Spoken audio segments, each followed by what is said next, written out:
के जो नेफ्रिटिक और नेफ्रोटिक सिंड्रोम है ये क्या होता है। तो कल अल्लाह के बंदों मैंने आपको एक चीज पढ़ाई थी, बहुत ही एक बेसिक सी चीज पढ़ाई थी कि यार क्या होता है, फर्ज करो, आज मैं उसको थोड़ा सा और तरीके से बताता हूँ कि फर्ज करो कि this is a capillary, this is a capillary. ये क्या है, this is your glomerulus capillary. ठीक है, ये मैंने क्या बनाई है, ग्लोमेरुलस कैपिलरी बनाई है। और ग्लोमेरुलस कैपिलरी में क्या होता है, आपके एंडोथेलियल सेल्स होते हैं। और उसके बाद आपका क्या होता है, उसके बाद आपकी होती है बेसमेंट मेम्ब्रेन। ठीक है, उसके बाद क्या होती है, बेसमेंट मेम्ब्रेन, जिसको हम क्या कहते हैं, GBM, glomerular basement membrane. Then हमारे पास क्या आता है, बोमेन कैप्सूल होता है। इसको कल मैंने थोड़े से और तरीके से आपको पढ़ाया था, आज हम थोड़ा सा और तरीके से पढ़ते हैं। अब इसको हमने कल ये चीजें पढ़ी थी कि यार जो आपका अल्लाह ताला ने जाली लगाई हुई है आपके किडनी के अंदर, जो कि आपके ब्लड को यूरिन में जाया नहीं होने देती, उसको हम क्या कहते हैं, उसको आप कहते हैं जी ग्लोमेरुलस कहते हैं। ये सारा स्ट्रक्चर है वो। अब इसमें क्या होती है, इसमें तीन चीजें होती हैं आपकी, एंडोथेलियल कैपिलरी होती है, उसके अलावा आपका ग्लोमेरुलर बेसमेंट मेम्ब्रेन होती है, एंड देन आपके पास क्या होते हैं, पोडोसाइट्स होते हैं। अब इसको थोड़ा सा हम समझते हैं कि यार ये क्या होता है। तो हम मैंने कहा था कि आपकी जो आपकी कैपिलरी होती है ना, इसके जो दीवारें होती हैं वो किससे मिलकर बनी होती है, एंडोथेलियल सेल से मिलकर बनी होती हैं। और इन एंडोथेलियल सेल्स के दरमियान क्या होता है, गैप होता है। और गैप कितना होता है, मोर देन, मतलब तकरीबन 100 नैनोमीटर का गैप होता है। तो जाहिर बात है कि अगर एंडोथेलियल सेल में गैप होगा, तो अगर वो 100 नैनोमीटर का है, तो आपके जो आरबीसीज हैं, जो रेड ब्लड सेल्स हैं, वो तो 100 नैनोमीटर से ज्यादा है। तो जो आरबीसीज होंगे वो बेचारे इधर ही फिल्टर हो जाएंगे, बेचारे तो खैर नहीं है, लेकिन वो इधर ही क्या हो जाएंगे, फिल्टर हो जाएंगे, वो आगे नहीं जा पाएंगे। तो मैंने आपको बड़ी डिटेल में समझाया था कि यार जो आपके आरबीसीज होते हैं, ये आपके ग्लोमेरुलस में फिल्टर हो जाते हैं, ये आगे नहीं जाते। उसके बाद मैंने कहा था कि जो आपकी ग्लोमेरुलर बेसमेंट मेम्ब्रेन होती है, इसमें एक प्रोटीन होती है जिसको हम कहते हैं हेपरिन सल्फेट। और हेपरिन सल्फेट पे कौन सा चार्ज होता है, नेगेटिव चार्ज। उसकी वजह से ये जो हमारी ये मेम्ब्रेन है, इसके ऊपर कौन सा चार्ज आता है, नेगेटिव चार्ज आ जाता है। उसके बाद हमने पढ़ा था कि यार यहाँ पे ये जो आपके एपिथेलियल सेल्स है, ये स्पेशलाइज्ड एपिथेलियल सेल्स होते हैं, जिनको हम क्या कहते हैं, पोडोसाइट्स कहते हैं। ये क्या है, दे आर पोडोसाइट्स, या इनको हम फूड प्रोसेसेस भी कहते हैं। और ये क्या बनाते हैं, ये डायफ्रैग्मेटिक स्लिट्स बनाते हैं। और ये 4 to 5 नैनोमीटर के जो पार्टिकल्स होते हैं, उनको ये फिल्टर करते हैं। मैंने आपको कल काफी डिटेल में पढ़ाया था, सिर्फ मैंने अभी आपको रिवाइज करवाया।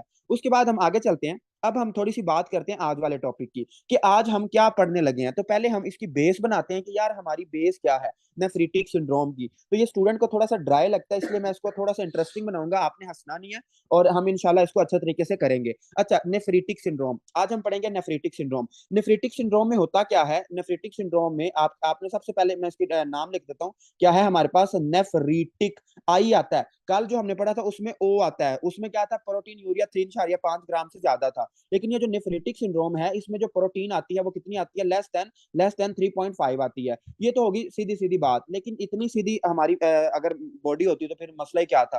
तो अब हम थोड़ी सी कम्प्लेक्सिटी की तरफ जाते हैं कि यार मसला क्या क्या आता है। फिर मैं आपको ना दो केस बताऊंगा कि दो केसेस किस तरह आते हैं। अच्छा, हम स्टार्ट करते हैं। इसमें होता क्या है, इसमें ना आपकी इन्फ्लेमेशन हो जाती है। अगर आपसे कोई बंदा पूछे ना कि यार नेफ्रिटिक सिंड्रोम में क्या होता है, तो आपने उसको 2 वर्ड जवाब देना है कि यार इसमें ना ग्लोमेरुलस की इन्फ्लेमेशन हो जाती है। बाकी बातें बाद में करनी है, पहले आपने उसको कहना है यार इसमें इन्फ्लेमेशन हो जाती है, किसकी, ग्लोमेरुलस की। अच्छा, अब हम इसको समझते हैं कि यार इन्फ्लेमेशन कैसी होती है। तो सबसे पहले इसमें हम दिखते हैं कि सबसे पहले क्या होगा, आपकी ग्लोमेरुलर इन्फ्लेमेशन हो जाएगी। ग्लोमेरुलर क्या हो जाएगी, इन्फ्लेमेशन हो जाएगी।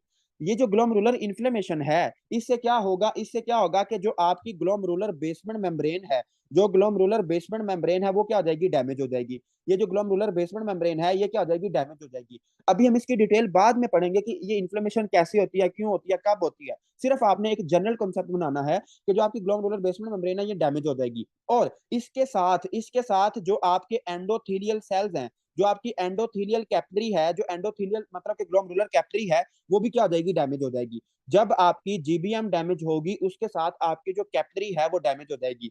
तो आपसे अगर कोई बंदा पूछे ना कि यार बताएं नेफ्रोटिक सिंड्रोम में क्या चीजें डैमेज होती हैं, तो आपने कहना है सबसे पहले उसकी मेम्ब्रेन डैमेज होती है। देन उसके बाद जो एंडोथेलियल सेल्स हैं, किसके अंदर, ग्लोमेरुलर कैपिलरीज के अंदर, वो भी डैमेज हो जाते हैं। तो ये दो चीजें डैमेज हो जाती हैं। अब आपके सामने सारी बात है। अब जरा मुझे बताएं, शाबाश, आप मुझे जल्दी से बताएंगे कि अगर अगर ये एंडोथेलियल डैमेज, ये जो आपकी ग्लोमेरुलर कैपिलरी है, अगर ये डैमेज हो जाए तो क्या होगा। ये पहले काम क्या कर रही थी, आप उसको देखें कि ये काम क्या कर रही थी। और मुझे शाबाश जल्दी बताएंगे कि इस अगर ये डैमेज हो जाए तो कौन सी चीज मेरे यूरिन में आना स्टार्ट हो जाएगी।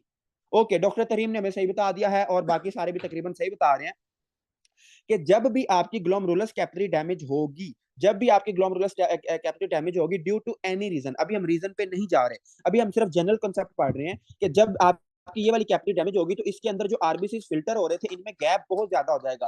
पहले 100 नैनोमीटर था, अब ये गैप ज्यादा हो जाएगा। जब इनमें गैप ज्यादा होगा तो क्या होगा, जब इनमें गैप ज्यादा होगा तो क्या होगा, जो आपके आरबीसीज हैं वो कहाँ आना शुरू हो जाएंगे, आपके मतलब कि वो फिल्टर हो जाएंगे, मतलब कि वो आपकी यूरिन में आना शुरू हो जाएंगे।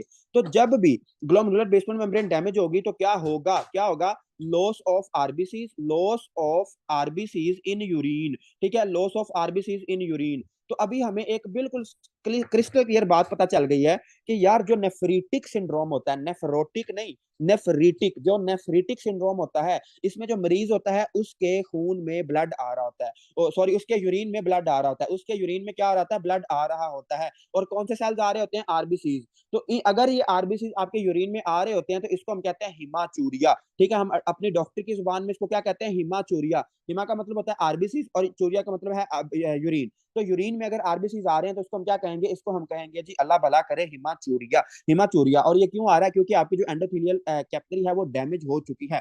तो सिंपल ऐसी बात है। अब हम थोड़ा सा आगे इसको ना थोड़ा सा अब इसको एडवांस लेवल पे पढ़ते हैं कि इसमें ये जो आरबीसीज होते हैं ये डिसमॉर्फिक होते हैं। डिसमॉर्फिक क्यों होते हैं, देखो ये बड़ा आसान सा कॉन्सेप्ट है, डिसमॉर्फिक। डिसमॉर्फिक का मतलब क्या होता है, डिस का मतलब होता है अब नॉर्मल, और मॉर्फ का मतलब क्या होता है, शेप। मतलब कि ये जो हमें आरबीसीज है ना ये टेढ़े मेढ़े से मिलेंगे, क्यों मिलेंगे, कि क्योंकि ये बेचारे जब इधर से गुजरते हैं ना, ये देखो फर्ज करो कि ये एक एंडोथेलियल सेल है, ये एक एंडोथेलियल सेल है। जब इसके दरमियान से आरबीसीज गुजरते हैं तो वो बेचारे टूट जाते हैं, कोई टेढ़ा हो जाता है, कोई अजीब से शक्ल का हो जाता है। तो जितने भी आपको आरबीसीज मिलते हैं नेफ्रीटिक सिंड्रोम में, वो क्या होते हैं, वो डिसमॉर्फिक होते हैं। और ये बात सबसे अहम है जो कि आपने नहीं बोल दी, कि नेफ्रीटिक सिंड्रोम में हमें क्या होता है, हमें हिमाचूरिया होता है। क्यों होता है, वो कंसेप्ट आपके सामने है। क्योंकि जो आपकी एंडोथेलियल, जो आपकी अपना ग्लोमेरुलस कैपिलरी है वो डैमेज हो जाती है। उसके डैमेज होने से जो एंडोथेलियल गैप है वो ज्यादा हो जाता है और आरबीसी आपके आना शुरू हो जाते हैं, किसमें, यूरिन में आना शुरू हो जाते हैं। बहुत आसान सी बात है।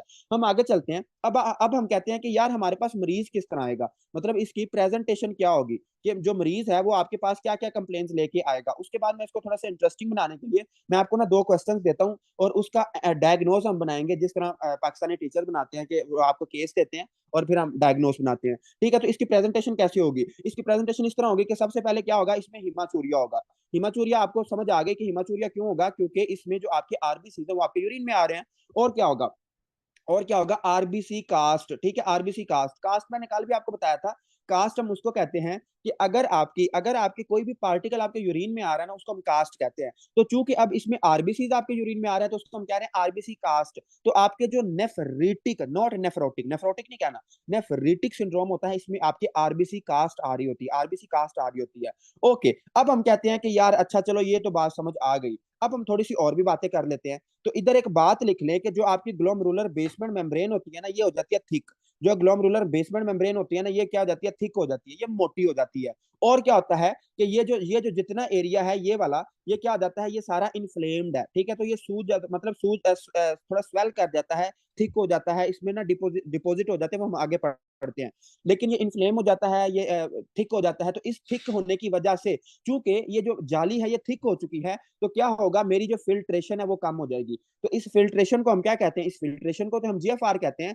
तो जब आपकी ग्लोमेरुलर बेसमेंट मेम्ब्रेन क्या होगी, थिक होगी, तो इसके थिक होने से क्या होगा, आपकी जीएफआर क्या हो जाएगी, कम हो जाएगी, आपकी फिल्ट्रेशन कम हो जाएगी। जब आपकी फिल्ट्रेशन कम होगी तो क्या होगा, जब आपकी फिल्ट्रेशन कम होगी तो जाहिर सी बात है, जब किडनी में ब्लड कम फिल्टर हो रहा है तो आपका यूरिन भी कम बनेगा। तो जब जो यूरिन कम बनता है उसको हम डॉक्टर की जुबान में क्या कहते हैं, उसको हम कहते हैं ओलिगोयूरिया। ठीक है, ओलिगोयूरिया।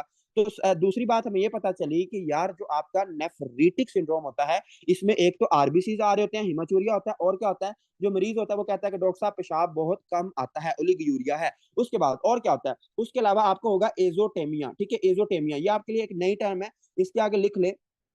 एजोटेमिया हम किसको कहते हैं, एजोटेमिया हम कहते हैं अगर आपके ब्लड में क्या हो जाए, BUN, बन, ये बन खाने वाला बन नहीं है, it is blood urea nitrogen. अगर आपके ब्लड में जो नाइट्रोजनस प्रोडक्ट हैं वो ज्यादा हो जाएं, जो कि किडनी ने रिमूव करने थे, अगर वो ज्यादा हो जाएं तो इसको हम कहते हैं एजोटेमिया। या फिर अगर आपके ब्लड में क्रेटिनिन ज्यादा हो जाए, अगर आपके ब्लड में क्या हो जाए, क्रेटिनिन ज्यादा हो जाए, तो इसको भी हम क्या कहते हैं, एजोटीमिया। तो 2 बातें हमने सीखी कि यार एक तो आपको हिमाचोरिया होगा, और क्या होगा, आरबीसी कास्ट मिलेगी, और क्या होगा, आपका जो ग्लोमेरुलर बेसमेंट मेम्ब्रेन है वो थिक हो जाएगी ड्यू टू इन्फ्लेमेशन। और जिसकी वजह से क्या होगा, फिल्ट्रेशन कम होगी, मतलब जीएफआर कम होगा। जीएफआर कम होने से क्या होगा, यूरिन कम बनेगा। जो मरीज होगा वो कहेगा कि डॉक्टर साहब पेशाब कम आता है, और क्या है जब आप उसका टेस्ट कराओगे तो उसमें क्या होगा, एजोटेमिया होगा। ठीक होगा, तो ये हो गई सीधी सीधी बातें। अब क्या होगा, अब ये होगा कि यार चूंकि चूंकि जीएफआर कम हो चुकी है, चूंकि क्या है, जीएफआर आपकी कम हो चुकी है। जीएफआर कम होने से क्या होगा कि आपके जो मैक्यूला डेंसा है, हमने पढ़ा था ना मैक्यूला डेंसा, जक्सा ग्लोमेरुलर अपरेटस का एक पार्ट था क्या, मैक्यूला डेंसा। तो जो मैक्यूला डेंसा है, जो मैक्यूला डेंसा है, इसकी ब्लड सप्लाई कम हो जाएगी, इसको ब्लड कम जाएगा। जब इसको ब्लड कम जाएगा तो क्या होगा, जब इसको ब्लड कम जाएगा तो आपका एक हार्मोन रिलीज होगा, जिसको हम क्या कहते हैं, जो हमारा प्यारा सा हार्मोन है, जिसको हम क्या कहते हैं, रेनिन कहते हैं। और रेनिन क्या करेगा, रेनिन क्या करेगा, रेनिन जब आएगा तो रेनिन क्या करेगा, वेजो कंस्ट्रिक्शन कराएगा और हमें क्या कॉज करा देगा, हाइपरटेंशन। तो जो मरीज होगा उसका बीपी भी हाई होगा। जब उसका बीपी हाई होगा तो और क्या होगा, उसके अलावा इसमें जो सबसे अहम बात है वो ये वाली है कि इसमें हम जब उसका प्रोटीन एनालिसिस करवाएंगे, जब हम उसका यूरिन देखेंगे तो उसमें हमें प्रोटीन यूरिया मिलेगा। उसमें आरबीसी के अलावा बाकी भी प्रोटीन्स मिलेंगी, लेकिन वो इतनी नहीं मिलेंगी कि 3.5 ग्राम। वो कितनी मिलेंगी, it will be less than 3.5 gram per day. वो एक दिन में 3.5 ग्राम से कम ही मिलेंगी, ज्यादा नहीं मिलेंगी। लेकिन अगर ये बहुत ज्यादा स्वेर हो जाए तो फिर ये 3.5 से ऊपर जा सकता है, उसको हम बाद में देखते हैं। ठीक है, तो आपने ये देखना है कि प्रोटीन यूरिया मिलेगा, प्रोटीन यूरिया मिलेगा, और प्रोटीन यूरिया कितना मिलेगा आपको, 3.5 ग्राम से कम मिलेगा। 3.5 ग्राम से कम मिलेगा, ज्यादा नहीं मिलेगा। ठीक है, तो इसलिए इसमें हमें प्रोटीन यूरिया मिलता है। लेकिन अगर 3.5 ग्राम से ज्यादा मिलेगा तो इसको हम कहते हैं नेफ्रोटिक। नेफ्रोटिक जिसमें ओ आता है, जिसमें ओ आता है, जिसमें आई आता है, उसको वो इन्फ्लेमेशन की वजह से होता है और उसमें कम होता है, उसमें जो आपका प्रोटीन यूरिया है वो कम होता है। उसके बाद हम आगे चलते हैं।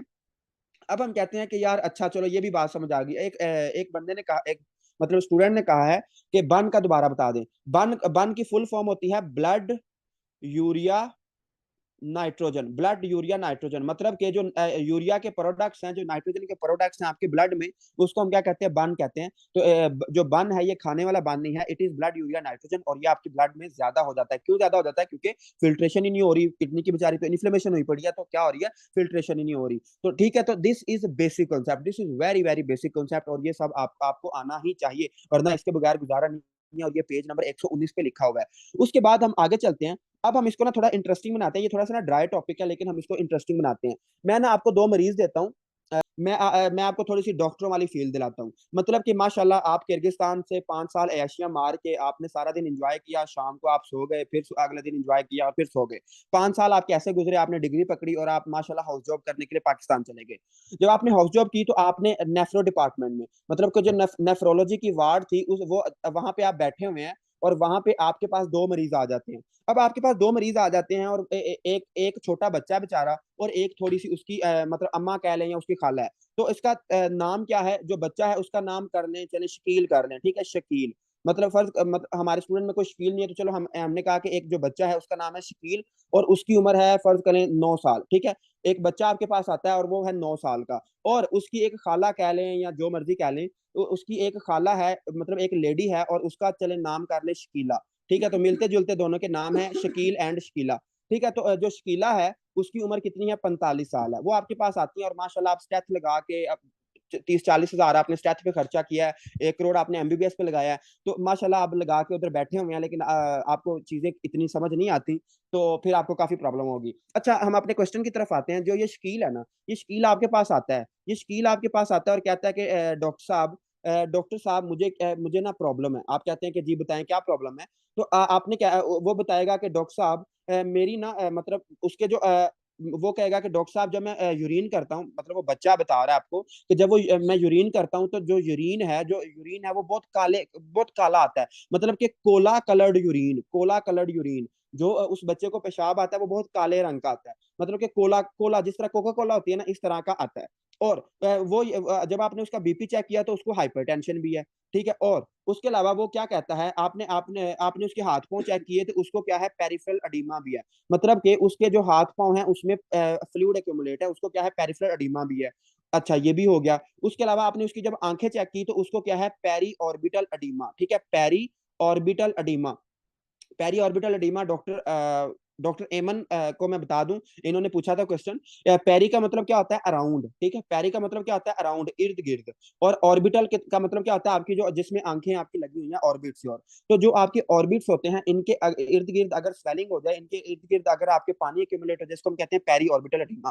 तो आपके पास जो मरीज आया है वो कहता है कि वो 9 साल का बच्चा है और उसका कोला कलर्ड यूरिन है, उसको हाइपरटेंशन है, उसको पेरिफेरल एडिमा है, उसको क्या है? उसको पेरी ऑर्बिटल एडिमा भी है। अच्छा, और उसको क्या है कि आपने उससे पूछा कि यार आपको पेशाब सही आ रहा है? तो वो कहता है नहीं डॉक्टर साहब, मुझे ना पेशाब कम ही आता है। मतलब उसको क्या है, उसकी जो यूरिन आउटपुट है वो भी कम है। ठीक है, यूरिन आउटपुट भी क्या है? कम है। तो ये एक हो गया आपके पास केस। उसके बाद जो आपकी शकीला है, आपकी नहीं, मतलब कि आपकी जो खाला है, जो शकीला है, वो क्या है? शकीला आपको बताती है कि डॉक्टर साहब, मुझे ना कुछ दिन पहले जब मैं खांसी करती थी, मुझे खांसी लगी, और जब मुझे खांसी लगी तो उसमें मुझे बलगम आ रही थी, और जो बलगम के साथ मुझे खून आ रहा था। तो उसको हम क्या कहते हैं? इसको हम कहते हैं हिमोप्टोसिस। ठीक है, हिमोप्टोसिस। मतलब कि जो शकीला है उसने हमें ये बताया कि मैं जब खांसी करती हूँ तो मेरी खांसी के साथ मुझे खून आता है, हिमोप्टोसिस हो रही है। और और उसके साथ और क्या है? और उसके साथ जो शकीला है, शकीला को जो बाकी सिम्टम्स हैं वो सारे ये वाले हैं कि शकीला ने आपको बताया कि यार कोला का जो मेरा यूरिन है वो काले रंग का है, मुझे बीपी का मसला भी है। और जब आपने उसके हाथ पांव देखे, उसकी आंखें देखी, तो क्या हुआ कि पेरी ऑर्बिटल एडिमा या पेरिफेरल एडिमा, उसके हाथ पांव में भी एडिमा है और उसकी जो आंखों के इर्द गिर्द भी एडिमा है। और वो बेचारी बता रही है कि मुझे क्या है? मुझे ओलिगोयूरिया है, मुझे यूरिन भी कम आ रहा है। फिर आप माशाल्लाह बड़े सियाने डॉक्टर बने, आपने किर्गिस्तान में टाइम चूंकि जाया नहीं था किया हुआ, आपने पाइनियर मेडिकोस को ज्वाइन किया हुआ था और आपने क्लासेस को अच्छी तरह से सुना हुआ था। तो आपने कहा चलो मैं ना इसका टेस्ट करा लेता हूँ। आपने कहा चलो मैं ना इसका टेस्ट कराता हूँ। आपने उसका लैब टेस्ट करवाया। ठीक है, आपने उसकी क्या कराई? Lab test. जब आपने लैब टेस्ट करवाया ना, जब आपने लैब टेस्ट कराया तो लैब टेस्ट में आपको क्या मिला? एक तो आपको क्रेटिनिन हाई मिला। ठीक है, एक तो आपको क्रेटिनिन हाई मिला, तो आपको पता चल गया कि यार इसको तो कोई किडनी डिजीज चल रही है। उस जो बन और क्रेटिनिन था वो दोनों उसके हाई थे।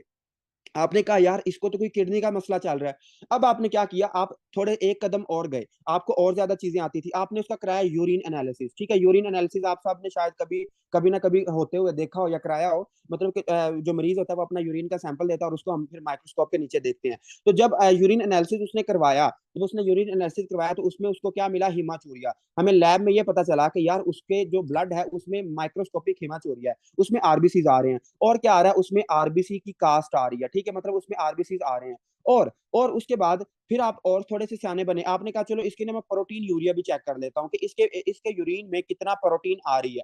तो फिर जब आपने उसका प्रोटीन यूरिया चेक किया तो it was less than 3.5 gram per day. ठीक है, एक दिन में 3.5 ग्राम से कम था। तो अब आपको ये जो जितनी बातें अभी तक आपने सुनी है इन दोनों की, शकील और शकीला की, इन दोनों की बातें जितनी अभी तक आपने सुनी है, इनमें आपको एक चीज कंफर्म हो गई है कि इसको क्या है? इसको है जी नेफ्रीटिक सिंड्रोम। ठीक है, नेफ्रीटिक सिंड्रोम है। अब इसको नेफ्रीटिक सिंड्रोम तो है, लेकिन आगे हमने इसका क्या करना है? आगे इसको क्या मसला है, कहाँ पे मसला है? तो उसके लिए आपको 1 घंटा मेरा लेक्चर सुनना पड़ेगा। उसके बाद फिर आपको इसका डायग्नोस हम इस शकील और शकीला पे दोबारा आएंगे कि शकील का क्या डायग्नोस था और शकीला का क्या डायग्नोस था। तो ये आप लोग मुझे बताओगे, मैं आपको नहीं बताऊंगा। फिर मैं देखना चाहता हूँ कि आपको मेरी कितनी समझ आती है। ठीक है, तो हम इन दोनों क्वेश्चन को थोड़ा सा साइड पे करते हैं। मैंने आपको क्वेश्चन समझा दिए हैं कि आप किस तरह करोगे, लेकिन इसको हम बाद में देखते हैं। डॉक्टर काशिफ ने एक डायग्नोस बना भी लिया, लेकिन डॉक्टर काशिफ एक दफा आप सारी क्लास ले लें, फिर देखते हैं कि हम क्या इस पे कहते हैं। ओके, तो हम इसका डायग्नोस करेंगे एंड पे। हम अपना स्टार्ट करते हैं। अब हमारे पास स्टार्ट हो गया कि यार नेफ्रीटिक सिंड्रोम की तो हमें समझ आ गई है, बेस तो हमारी बन गई है। अब हम इसकी डिजीजेस भी पढ़ लें। तो ये थोड़ी सी ड्राई है, लेकिन इस आपने घबराना नहीं है। मैं कोशिश करूंगा कि इसको आपके लिए आसान से आसान ही बनाऊं। अच्छा, हम स्टार्ट करते हैं। सबसे पहली जो इसमें ना 3 टाइप्स होती हैं। इसमें होता क्या है? एक बेसिक सा कंसेप्ट समझ ले 2 मिनट में। एक आपके पास ना हाइपर सेंसिटिविटी होती है। आपने एक लफ्ज सुना होगा, हाइपर सेंसिटिविटी। हाइपर सेंसिटिविटी की ना हमारे पास 4 टाइप्स हैं। हाइपर सेंसिटिविटी की हमारे पास 4 टाइप्स हैं, टाइप 1, टाइप 2, टाइप 3, टाइप 4। लेकिन हमने आज सिर्फ 2 टाइप्स पढ़नी है, that is your type 2 and type 3। लेकिन ये जो हाइपर सेंसिटिविटी है ना, ये हमने कहाँ पे पढ़नी है? ये हमने इम्यूनोलॉजी में पढ़नी है। लेकिन चूंकि इस पे यहाँ पे ये लिखा हुआ है, इसलिए मैं आपको थोड़ा सा इसका हिंट दूंगा, ज्यादा नहीं बताऊंगा, वरना आप तंग हो जाओगे, और तंग मैंने आपको होने नहीं देना। हाइपर सेंसिटिविटी 3 के बारे में हम थोड़ा सा पढ़ते हैं। हाइपर सेंसिटिविटी 3 क्या होती है? हाइपर सेंसिटिविटी 3 में आपने याद रखना है कि सबसे पहले हमारे पास क्या होगा, एक क्या होगा, एक एंटीजन होगा। मतलब कि एक कोई भी एंटीजन होगा, कोई बैक्टीरिया का एंटीजन होगा या कोई भी एंटीजन होगा। एंटीजन के खिलाफ क्या बनेगी, एंटीजन के खिलाफ क्या बनेगी, एंटीबॉडी बनेगी, एंटीबॉडी बनेगी। और ये एंटीबॉडी और एंटीजन क्या करेंगे आपस में, ये क्या कर लेंगे, यारी दोस्ती लगा लेंगे, ये आपस में क्या करेंगे, आपस में ही इनका अच्छा बॉन्ड बन जाएगा। जब ये आपस में एक यारी दोस्ती लगा लेंगे तो ये क्या बना देंगे, ये बना देंगे कम्प्लेक्स। ठीक है, इम्यून कम्प्लेक्स। ये दोनों आपस में मिलजुल के रहेंगे, ये एक दूसरे को खत्म नहीं करेंगे, ये क्या करेंगे, मिलजुल के रहेंगे। तो ये क्या बना देंगे, एक इम्यून कम्प्लेक्स।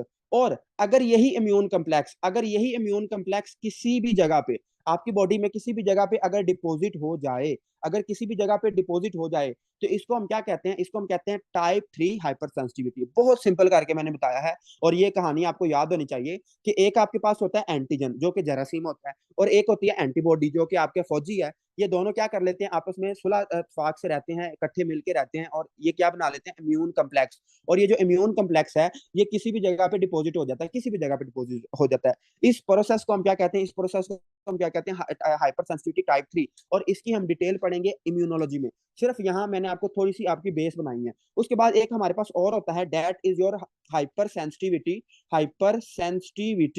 टाइप 2। ठीक है, हाइपर सेंसिटिविटी टाइप 2। तो हाइपर सेंसिटिविटी टू टाइप 2 आपने कई जगह पढ़ी हुई है, कई दफा पढ़ी हुई है, लेकिन आप मुझे बताओगे नहीं। देखो, आपने सुना होगा कि यार एक हमारे पास ना ऑटो इम्यून डिजीज होती है। ऑटो इम्यून डिजीज क्या होती है, कि आपकी अपने फौजी क्या हो जाते हैं, आपके अपने खिलाफ हो जाते हैं। जिस तरह पाकिस्तान की हम मिसाल ले लेते हैं।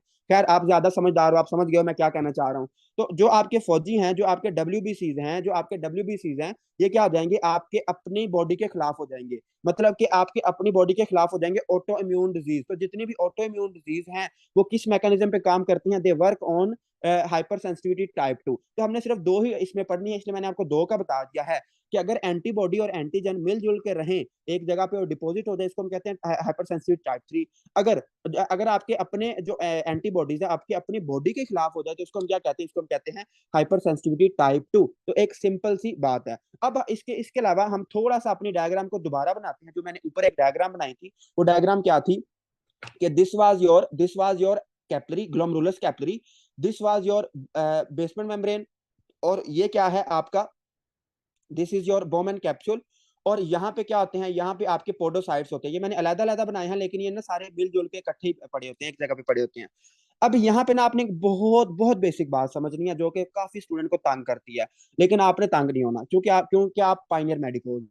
सबसे पहले हम बात करते हैं कि यार हमारे पास ना एक टर्म हम यूज करते हैं, जिसको हम कहते हैं सब एपिथीलियल। ठीक है, सब एपिथीलियल डिपोजिट्स। तो इसका क्या मतलब है, ये एक टर्म मैं आगे जाके इसको दोबारा भी पढ़ाऊंगा, लेकिन फिलहाल इसकी आप बेस समझ लें। देखो, सब एपिथेलियल डिपॉजिट, तो आपको मैंने अभी अभी बताया कि ये जो आपके पोडोसाइट्स होते हैं, ये क्या हैं, they are specialized epithelium. They are specialized epithelium. मतलब कि जो हमारे स्पेशलाइज्ड एपिथेलियम है, उनको हम क्या कहते हैं, पोडोसाइट कहते हैं। तो उसने ये लिखा हुआ है कि सब एपिथेलियल, जो एपिथेलियल होता है उसके नीचे क्या बन जाए, अगर आपके कोई इम्यून डिपॉजिट हो जाए। मतलब कि एक बंदा है, उसको टाइप 3 हाइपर सेंसिटिविटी हुई है, और वो कहाँ डिपॉजिट हो गई है, पोडोसाइट के नीचे डिपॉजिट हो गई है। इसको हम क्या कहते हैं, सब एपिथेलियल। मैं इसको समझाता हूँ, अपनी बुक पे इसको डायग्राम बना लो ताकि आपको याद रहे।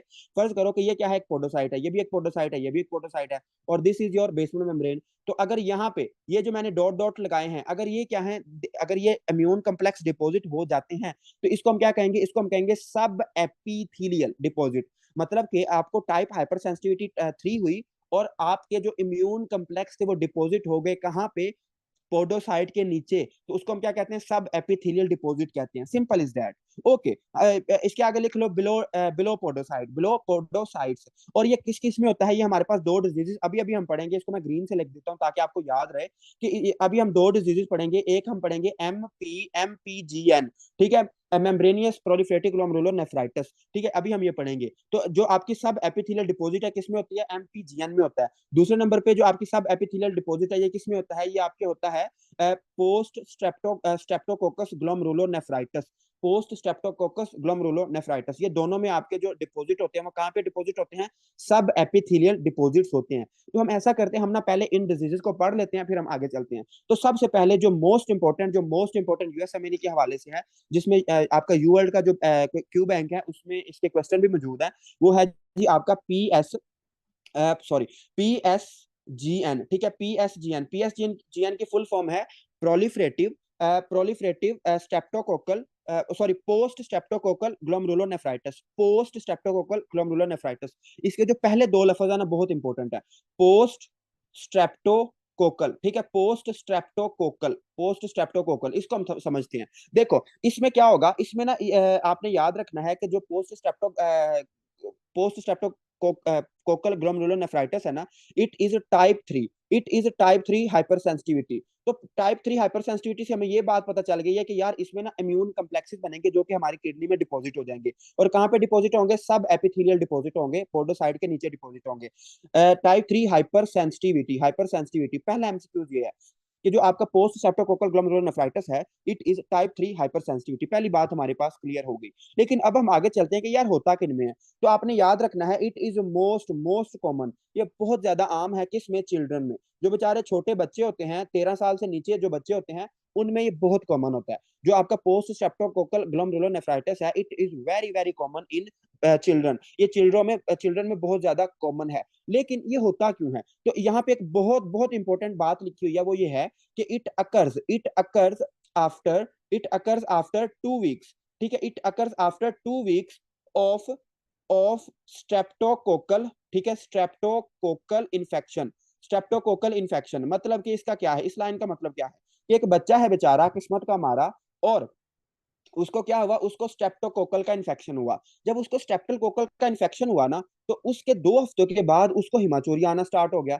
जब उसको हिमाचोरी आना स्टार्ट हो गया तो वो आपके पास आया, तो आप उसको क्या मतलब आप उसको सिर्फ कंफर्म नहीं करोगे, लेकिन आप सस्पेक्ट करोगे कि यार इसको ना पोस्ट स्ट्रेप्टोकोकल ग्लोमेरुलोनेफ्राइटिस हो सकता है। और ये बहुत ज्यादा अहम डिजीज है। इसका आपको क्वेश्चन इस तरह पूछा जाएगा कि यार एक बच्चा है और वो आपके पास आया है, वो कहता है कि डॉक्टर साहब मेरा जो यूरिन है वो कोला कलर का है, मतलब काला यूरिन है। ठीक है, और वो बच्चा है, ठीक है, बड़ा नहीं है, बच्चा है। यस डॉक्टर अनम, एक्सीलेंट, आपने सही पहचान दिया है। और मैं बल्कि आप सब बताओगे तो फिर मैं आपको बताऊंगा कि मैंने ये क्यों कहा। अच्छा, वो कहता है कि डॉक्टर साहब मुझे ना हिमाचूरिया आ रहा है और ये मेरा कोला कलर यूरिन है, मुझे हाइपरटेंशन है और ये मसाइल हैं। लेकिन लेकिन आपने जब पूछा कि बेटा आपको 2 हफ्ते पहले कोई इन्फेक्शन हुआ था, तो वो कहेगा यस, वो कहेगा कि मेरा ना गला खराब हुआ था, या मेरा मुझे ना फ्रेंजाइटिस हुआ था। तो इधर हम लिखते हैं कि जो आपका स्ट्रेप्टोकोकल इन्फेक्शन है, ये क्या कराता है? आपको फ्रेंजाइटिस कॉज कराता है। आपको pharyngitis, inflammation of the pharynx. Plus आपको क्या हो सकता है, ये अगर स्किन पे एक्ट करेगा तो क्या कराएगा? इम्पेटिगो। ठीक है, इम्पेटिगो एक स्किन का इन्फेक्शन है। तो ये जो स्ट्रेप्टोकोकल इन्फेक्शन है ना, ये जो स्ट्रेप्टोकोकल इन्फेक्शन है, ये आपको जो बच्चा होगा उस बेचारे का गला खराब होगा या उसको इम्पेटिगो होगा। और उसके बाद आपको क्या होगा? उसके बाद 2 हफ्तों के बाद आपको क्या हो जाएगा? पोस्ट स्ट्रेप्टोकोकल ग्लोमेरुलोनेफ्राइटिस हो जाएगा। ये बच्चा होगा, बड़ा नहीं होगा। ठीक है, तो ये मोस्टली बच्चा ही होगा, जो आपको क्वेश्चन आएंगे वो बच्चे से ही आएंगे। ठीक है, तो बाकी मैं इसको आपको सेंड करूंगा, लेकिन आपसे ये पूछा इस तरह जाएगा, एक बच्चा है वो आपके पास आया है और उसका ये हिसाब किताब है, और आपने जब उससे हिस्ट्री ली तो उसने आपको बताया कि यार मुझे ना 2 हफ्ते पहले मेरा गला खराब हुआ था, या मुझे फ्रेंजाइटिस हुआ था, या सोर थ्रोट हुआ था। ठीक है, तो फिर आपने उसको गैस करना होगा कि इसको क्या क्या मसाइल हैं। अच्छा, उसके बाद हम ये बात हमें पता चल गई कि ये बच्चों में होगा। उसके बाद एक बहुत ज्यादा अहम बात जिसको हम कहते हैं नोटाबीन। नोटाबीन, अगर आपको डॉक्टर मैरियम कैरागोलोवा याद हो तो उनको वो हमें पढ़ाती होती थी कि नोटाबीन क्या होता है। अब जो बहुत ही अहम बात होती है उसको हम कहते हैं नोटाबीन, एनबी। ठीक है, नोटाबीन। नोटाबीन में यहाँ पे लिखे, अपनी बुक पे एक बात लिखें। वो बात ये है कि जो आपके पास इंसिडेंस, मैं पूरी लाइन लिख देता हूँ, आप अपनी बुक पे कॉपी कर दें कि इंसिडेंस ऑफ, ठीक है, incidence of PSGN, post streptococcal glomerulonephritis, don't decrease. ठीक है, डोंट डिक्रीज विद, ठीक है, don't decrease with antibiotic, don't decrease with antibiotic use. ठीक है, antibiotic use in contrast with rheumatic fever. ठीक है, अगर आपने सीवीएस मुझसे पढ़ा है तो आपको रिमेटिक फीवर का लाजमी पता होगा कि जो रिमेटिक फीवर था उसमें भी सेम ऐसे होता है कि पहले गला खराब होता है, उसके 2 हफ्ते के बाद क्या होता है, उसको हार्ट प्रॉब्लम्स होना शुरू हो जाती हैं, और हम गैस करते हैं कि यार उसको ना रोमेटिक फीवर हो सकता है। तो रोमेटिक फीवर में क्या होता है, ये इस लाइन का बताने का मकसद ये है कि अगर आप फ्रेंजाइटिस में, अगर आप स्ट्रेप्टोकोकल इन्फेक्शन में अगर आप एंटीबायोटिक देते हो ना, अगर आप क्या देते हो, एंटीबायोटिक, अगर आप एंटीबायोटिक देते हो, तो जो रोमेटिक फीवर का इंसिडेंस है, जो रिस्क है रोमेटिक फीवर का, वो तो कम हो जाता है, बट जो आपका पीएसजीएन है वो कम नहीं होता। ठीक है, तो ये बहुत अहम बात है आपके कॉन्सेप्ट को और आपको प्रो प्लेयर बनाने के लिए, कि इंसिडेंस ऑफ पीएसजीएन डोंट डिक्रीज, ये कम, हमारे पास ये रिस्क कम नहीं होता, चाहे हम जितनी मर्जी एंटीबायोटिक यूज कर लें, ये कम नहीं होता with antibiotic, in contrast to. लेकिन अगर हम जो रोमेटिक फीवर होता है उसका रिस्क फैक्टर कम हो जाता है, लेकिन जो आपका पीएसजीएन है इसका रिस्क फैक्टर हमारे पास कम नहीं होता। इस लाइन को अपनी बुक पे लाजमी लिख लेना। ओके, हम आगे चलते हैं। अब हम कहते हैं कि यार चलो हमें ये तो बात समझ आ गई। उसके बाद आगे उसने लिखी हुई है इसकी प्रेजेंटेशन, कि ये जो पीएसजीएन का मरीज है ये आपके पास किस तरह आएगा। तो ये जो पीएसजीएन का मरीज है ना, ये आपके पास किस तरह आएगा, मैं आपको पहले ही पढ़ा चुका हूँ, मैं सिर्फ इसको शॉर्ट शॉर्ट लिख देता हूँ। इसमें इसमें क्या होगा, आपके पास एडिमा होगा पेरिफेरल, उसके हाथ और पाँव में क्या होगा, एडिमा होगा, उसकी आंखों के इर्द गिर्द क्या होगा, एडिमा होगा, और क्या होगा, उसको पेरी ऑर्बिटल एडिमा होगा, और उसको क्या होगी, हाइपरटेंशन होगी, उसको क्या होगी, हाइपरटेंशन होगी। और क्या होगा, वो उसका यूरिन जो होगा कोला कलर्ड होगा। ठीक है, कोला कलर्ड, उसका जो यूरिन होगा वो ब्लैक ब्लैक होगा। ठीक है, तो ये पीएसजीएन के मरीज का होगा। अब ये तो बातें हो गई सीधी सीधी, लेकिन अब थोड़ी सी हम टेक्निकल बातें भी कर लेते हैं। टेक्निकल बातें क्या है कि आपका ये तो हो गया, लेकिन अब आपको ना कंफर्म नहीं हो रहा कि यार इसको पीएसजीएन है या इसको आईजीए नेफ्रोपैथी है, इसको क्या मसला है। तो आपने कहा कि चलो ना मैं इसकी बायोप्सी करवाता हूँ, फिर आपने कहा इसकी मैं ना बायोप्सी करवाता हूँ। जब आपने उसकी बायोप्सी की और बायोप्सी से आपने उसकी किडनी से सेल लिए, और जब आपने लाइट माइक्रोस्कोप के नीचे उसको रख के देखा, जब आपने उसको लाइट माइक्रोस्कोप के रख के नीचे देखा, तो आपको क्या मिलेगा, इसमें आपको मिलेंगे इनलार्ज्ड, ठीक है, इनलार्ज ग्लोमरुलाई। ठीक है, इसको आपने रटाई मारना है, इनलार्ज ग्लोमरुलाई। जो आपके ग्लोमरुलस होंगे वो बड़े बड़े हुए होंगे, क्यों, क्योंकि आपकी क्या हो गई है, इन्फ्लेमेशन हो गई है, इन्फ्लेमेशन हो गई है। और क्या हुआ है, और हाइपर सेलुलर, हाइपर सेलुलर का मतलब है कि उसके सेल्स काफी ज्यादा बड़े होंगे, मतलब कि उसकी प्रोलिफरेशन हुई पड़ेगी।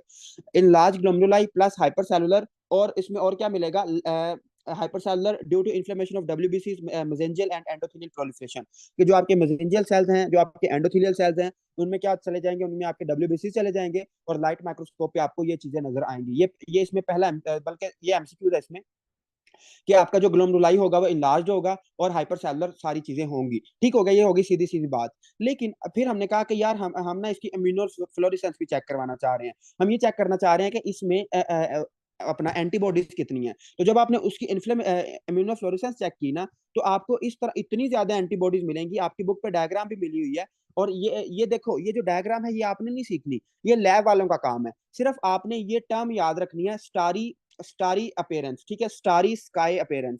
जो लैब वाला होगा ना, जिस भी हॉस्पिटल में आप होगे, तो लैब वाला उस रिपोर्ट में लिखेगा कि इस बंदे की जो इम्यूनोफ्लोरेसेंस है, it is starry sky appearance. जो लैब की रिपोर्ट में क्या लिखा होगा, स्टारी स्काई अपेयरेंस। और माशाल्लाह आपने पाइनियर मेडिकोस की क्लासेस ली हुई हैं, तो आपको पता होगा कि स्टारी स्काई अपेयरेंस हमें किस में मिलती है, हमें मिलती है पीएसजीएन में। तो जब आप उसकी इम्यूनोफ्लोरेसेंस कराओगे, तो उसमें आपको क्या मिलेगी, स्टारी स्काई अपेयरेंस मिलेगी। क्यों मिलेगी, क्योंकि उसमें जो एंटीबॉडीज है वो इतनी ज्यादा एक्यूमुलेट हो चुकी हैं उसकी बेसमेंट मेम्ब्रेन में, कि आपको इस तरह लगेगा कि एक आसमान है, एक स्काई है, और उसमें स्टार्स ही स्टार्स हैं, उसमें वाइट स्टार्स हैं। तो जो हमारे साइंसदान है उन्होंने इसका नाम क्या रखा, स्टारी स्काई अपेयरेंस। इसको सिर्फ आपने रट्टा ही मारना है। ये क्यों आ रही है, क्योंकि आपकी जो एंटीबॉडीज हैं वो बहुत ज्यादा उधर एक्यूमुलेट हो चुकी हैं। ठीक हो गया। उसके बाद इसमें लिखा हुआ है कि लंपी बम्पी। लंपी बम्पी का मतलब होता है कि बिल्कुल ना भरा हुआ है। लंपी बम्पी का मतलब होता है कि बिल्कुल ना, मतलब फुल भरा हुआ। जिस तरह हमारा पेट जब हम बहुत ज्यादा खा लेते हैं ना, तो इसको इसके लिए हम टर्म यूज करते हैं लंपी बम्पी, कि जो एब्डोमेन है वो बहुत लंपी बम्पी हो चुका है, मतलब फुल भर चुका है। तो ये क्यों हो गया है, इसमें उसने लिखा हुआ है कि इसमें आपकी जो आईजीजी है, आईजीएम है, ठीक है, आईजीएम आईजीजी, और जो आपकी सी थ्री में आगे जाके पढ़ाता हूँ सी थ्री क्या होता है। तो आईजीएम आईजीजी और सी थ्री आपके एक्यूमुलेट हो चुके हैं, जिससे आपको क्या मिल रहा है, स्टार स्काई अपीयरेंस मिल रही है। लेकिन फिर भी आपको चैन नहीं आएगा। फिर आपने कहा कि यार चलो मैं ना इसको इलेक्ट्रॉन माइक्रोस्कोप के नीचे देखता हूँ। तो जो आपका लैब वाला है, जब उसने इलेक्ट्रॉन माइक्रोस्कोप के उसके नीचे देखा, तो उसको क्या मिलेगा, उसको मिलेगा सब एपिथीलियल। ठीक है, सब एपिथीलियल, सब एपिथीलियल। तो मुझे अब बता दे कि सब एपिथीलियल की समझ आ जाएगी, कि सब एपिथीलियल डिपॉजिट्स, कि जो सब एपिथेलियल डिपॉजिट्स हैं ये कहाँ पे होंगे, जो आपके इम्यून कम्प्लेक्सेस हैं, जो आपकी एंटीबॉडीज हैं, जो टाइप 3 हाइपर सेंसिटिविटी है, जो आपके एंटीबॉडी एंटीजन कम्प्लेक्स है, ये कहाँ पे डिपॉजिट होंगे। तो डॉक्टर अनम एक्सीलेंट एक्सीलेंट कि जो ये होंगे सब एपिथेलियल डिपॉजिट का मतलब है बिलो पोडोसाइट, कि जो आपके जब आप इलेक्ट्रॉन माइक्रोस्कोप के नीचे देखोगे तो पोडोसाइट के नीचे नीचे जितनी भी क्या होंगी आपकी जो कम्प्लेक्सेस है वो क्या होंगे, डिपॉजिट होंगे। तो ये एक सीधी सी बात है। उसके बाद फिर भी आपको चैन नहीं आता, तो फिर आपने क्या किया, फिर आपने उसकी अदर लैब रिपोर्ट करवाई, मतलब कि जो बाकी उसमें चीजें बचती हैं। तो लैब रिपोर्ट जब आपने उसकी करवाई तो आपको उसमें क्या क्या मिलेगा। सबसे अहम बात, ये बहुत इंपॉर्टेंट एमसीक्यू है यूएसएमएलए के हवाले से, कि इसमें आपको C3 कम मिलेगा। ये उसका यूएल का क्वेश्चन भी है इसके ऊपर, कि जो ये मरीज है इसमें आपको C3 कम मिलेगा। C3 कम मिलेगा, और जब आपने उसके टाइटर करवाया, ठीक है, जब आपने उसका बैक्टीरिया चेक करने की कोशिश की ब्लड में, तो आपको जो स्ट्रेप्टोकोकस बैक्टीरिया है वो क्या मिलेगा, पॉजिटिव मिलेगा, क्योंकि उसको क्या हुआ पड़ा है, इन्फेक्शन हुआ पड़ा है। अब ये तो बातें हमें समझ आ गई कि अच्छा चलो ये तो हो गया, लेकिन आप में से माशाल्लाह किसी स्टूडेंट ने मुझसे ये नहीं पूछा कि यार ये हो क्यों रहा है, टाइप 3 हाइपर सेंसिटिविटी हो क्यों रही है। तो इसको मैं थोड़ा सा एक्सप्लेन कर देता हूँ। ये पैथोमा वाले ने लिखा हुआ है, लेकिन फर्स्ट एड वाले ने आई थिंक नहीं लिखा हुआ। तो इसकी पैथोजेनेसिस की थोड़ी सी बात कर लेते हैं, कि जो बेचारा बच्चा था जो किस्मत का मारा था, उसको क्या हुआ फ्रेंजाइटिस हुआ। उसको क्या हुआ, फ्रेंजाइटिस। फ्रेंजाइटिस किसकी वजह से हुआ, स्ट्रेप्टोकोकस की वजह से। स्ट्रेप्टोकोकस कौन सा, ग्रुप ए, ठीक है, स्ट्रेप ग्रुप ए, ठीक है, group A, strept group A. Strept group A की वजह से उसका गला खराब हुआ, उसका सोर थ्रोट हुआ।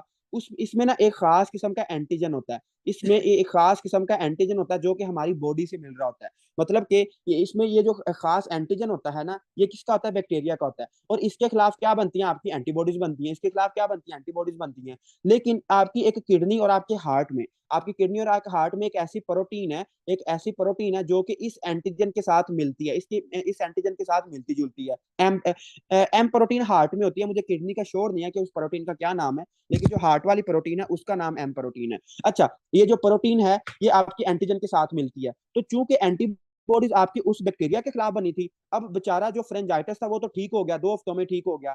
लेकिन हमारे हमारे जो पीछे स्यापा किसका छोड़ गया है, पीछे स्यापा ये छोड़ गया है कि हमारी बॉडी में एंटीबॉडीज बन गई हैं। और ये एंटीबॉडीज जब किडनी के पास आएंगी तो इसको क्या करेंगी, इस एंटीजन के साथ मिलेंगी और क्या कर देंगी, वहां पे ही एक्यूमुलेट हो जाएंगी। जब वहां पे एक्यूमुलेट होंगी तो इसको हम कहते हैं टाइप 3 हाइपर सेंसिटिविटी, और it is pathogenesis of post streptococcal glomerulonephritis. और पैथोजेनेसिस अगर आपको समझ आ गई है तो बहुत अच्छी बात है, लेकिन आपने ये नहीं करनी। आपने ये बात, सबसे अहम ये बात है कि ये बच्चों में होती है। और इसका आपको क्वेश्चन किस तरह आएगा, इसका आपको क्वेश्चन इस तरह आएगा कि एक बच्चा आपके पास आया है और वो क्या कह रहा है, वो कह रहा है कि डॉक्टर साहब मुझे पेशाब कम आ रहा है, मेरा जो यूरिन है वो काले कलर का है, और मुझे 2 हफ्ते पहले मेरा गला खराब हुआ था, तो मुझे बताएं क्या मसला है। ठीक है, तो आपने उसको कहना है post streptococcal glomerulonephritis, post streptococcal glomerulonephritis. I hope कि आपको मेरी बात ये समझ आ चुका है। जो पोस्ट ग्लोमेरुलोनेफ्राइटिस है, जो पोस्ट ग्लोमेरुलोनेफ्राइटिस है, ये तो ठीक हो गया, ये तो ठीक हो गया। लेकिन कुछ बेचारे ऐसे किस्मत के मारे बंदे होते हैं, मतलब कि अगर 100 बंदे को पीएसजीएन हुआ है ना, अगर 100 बंदे को पीएसजीएन हुआ है, तो 1% चांसेस होते हैं, 1% चांसेस होते हैं कि ये जो डिजीज है ये और ज्यादा स्वेयर हो जाए, और ज्यादा क्या हो जाए, ये स्वेयर हो जाए, मतलब और ज्यादा इसमें मसाइल का इसको सामना करना पड़े। और इसको हम कहते हैं आरपीजीएन, ठीक है, आरपीजीएन, ठीक है, आरपीजीएन। तो पहला कॉन्सेप्ट हमने ये समझा कि जो हमारे पास रैपिडली प्रोलिफरेटिव ग्लोमेरुलोनेफ्राइटिस होता है, ये कहाँ से आता है, ये हमारे पास आता है उन मरीजों से जो कि बेचारे सही नहीं हो पाते। किससे सही नहीं हो पाते, पोस्ट स्ट्रेप्टोकोकल ग्लोमेरुलोनेफ्राइटिस से। तो RPGN is more severe, very severe. और आपको पता है कि अगर आपको 1 या 2 हफ्ते आरपीजीएन रहे ना, तो आपकी किडनी फेल हो जाती है। ठीक है, आपके गुर्दे आपको क्या मतलब सलाम अलैकुम कह देते हैं, वो कहते हैं कि चलें ठीक है, अल्लाह हाफिज, फिर हम अगले जहान में मिलेंगे। तो किडनी आपकी क्या हो जाती है, फेल हो जाती है 1 से 2 हफ्तों में। तो RPGN is very dangerous disease. और जो आपके 100, अगर 100 मरीज है, 100 बच्चा है, और उसमें एक बच्चा की क्या कॉम्प्लिकेशन आ जाती है, आरपीजीएन की आ जाती है। अब हम आरपीजीएन को देखते हैं कि यार हमारे पास आरपीजीएन क्या है, आरपीजीएन, ठीक है, रैपिडली प्रोलिफरेटिव ग्लोमेरुलोनेफ्राइटिस क्या होता है। तो इसको आपने डिटेल में समझना है। ये थोड़ा सा मुश्किल है, लेकिन इसको मैं आपको कोशिश करूंगा, मैं आपको बिल्कुल एग्जैक्ट बताऊं ताकि आपको समझ आ सके। देखो, सबसे पहला इसमें उसने बात ये लिखी हुई है कि इसका ना पुअर प्रोग्नोसिस होता है। इसका क्या होता है, पुअर प्रोग्नोसिस, मतलब कि इसको हम जितना मर्जी ठीक कर लें ये ठीक नहीं होता। सर ये भी फिर बच्चों में ही होगा, यस डॉक्टर आशा, ये भी बच्चों में ही होगा, ठीक है, ये भी बच्चों में ही होगा। और जो बेचारे 100 में से 1% बच्चे होते हैं जो बिल्कुल जिनकी किस्मत खराब होती है, उनमें ही होता है। ठीक है, तो इसका पुअर प्रोग्नोसिस होता है, इसको हम जितना मर्जी ठीक कर दें ये जल्दी ठीक नहीं होता। और 1 या 2 हफ्ते के बाद ही हमारी किडनी क्या हो जाती है, फेल हो जाती है। अच्छा, इसका पुअर प्रोग्नोसिस होता है, और ये उसमें लिखा हुआ है रैपिडली डेटोरिएटिंग रीनल फंक्शन, कि आपके जो रीनल फंक्शन होंगे वो भी बड़ी जल्दी क्या हो जाएंगे, खराब हो जाएंगे। अब इसमें जो समझने वाली बात है ना वो अब शुरू होती है, जो जिसने आपको बहुत ज्यादा तंग करना है, लेकिन मैंने आपको जरा भी तंग नहीं होने देना, और इसलिए आपने इसको गौर से समझना है, वरना आपने आपको ये कभी समझ नहीं आएगा। देखो, जो आरपीजीएन है, जो रैपिडली प्रोलिफरेटिव ग्लोमेरुलोनेफ्राइटिस है ना, इसमें आपकी प्रोलिफरेशन होती है, इसमें ना आपकी ग्लोमेरुल जो जीबीएम है ना, इसकी बड़ी जल्दी जल्दी प्रोलिफरेशन होती है। लेकिन मसला ये नहीं है, मसला इसकी बायोप्सी में आता है। जब हम इसकी बायोप्सी करवाएंगे ना, जब इसकी हम क्या करेंगे, बायोप्सी करेंगे, तो हमें क्या क्या चीजें मिलेंगी, ये आपने इसको समझना बहुत इंपॉर्टेंट है। जब आप इसको लाइट माइक्रोस्कोप में देखोगे ना, जब आप इसको क्या करोगे, लाइट माइक्रोस्कोप में देखोगे, तो आपको क्या मिलेगा, आपको एक चांद सा मुखड़ा मिलेगा। चांद सा मुखड़े से मुराद ये है कि जब आप इसको लाइट माइक्रोस्कोप पे देखोगे तो आपको क्रीसेंट मून, ठीक है, क्रीसेंट मून अपीयरेंस मिलेगी। आपका जो लैब वाला है वो अपनी रिपोर्ट में लिख के देगा कि इसके इस बंदे का जो ग्लोमेरुलस है, it is crescent moon, it is crescent moon shaped, मतलब वो इस अपनी रिपोर्ट में लिखेगा। तो आपको फौरन गैस हो जाना चाहिए कि यार ये किसकी तरफ इशारा कर रहा है, ये किसकी तरफ इशारा कर रहा है, ये आरपीजीएन की तरफ इशारा कर रहा है। आपकी बुक पे इसकी डायग्राम भी बनी हुई है हिस्टोलॉजी स्लाइड की, कि इसमें जो हिस्टोलॉजी स्लाइड मिलेगी वो कौन सी मिलेगी, क्रीसेंट मून शेप्ड मिलेगी। और क्या होगा, और क्या होगा, वो क्यों होगी, क्योंकि इसमें ना बहुत ज्यादा एक्यूमुलेट हो जाती है, इसमें बहुत ज्यादा एक्यूमुलेट हो जाती है क्या, फिब्रिन, ठीक है, फिब्रिन प्लस, और इसमें क्या हो जाती है, प्लाज्मा प्रोटीन्स, ठीक है, प्लाज्मा प्रोटीन्स और फिब्रिन आपकी क्या हो जाती है, बहुत ज्यादा एक्यूमुलेट हो जाती है, जिसकी वजह से क्या होता है कि आपको क्रिसेंट मून शेप्ड मिलता है। लेकिन इसके अलावा उसने आगे प्रोटीन भी लिखी हुई है कि C3b आपको बहुत ज्यादा मिलेगा, parietal cell, glomerular parietal cells मिलेंगे, मोनोसाइट्स मिलेंगे, मैक्रोफेजेस मिलेंगे।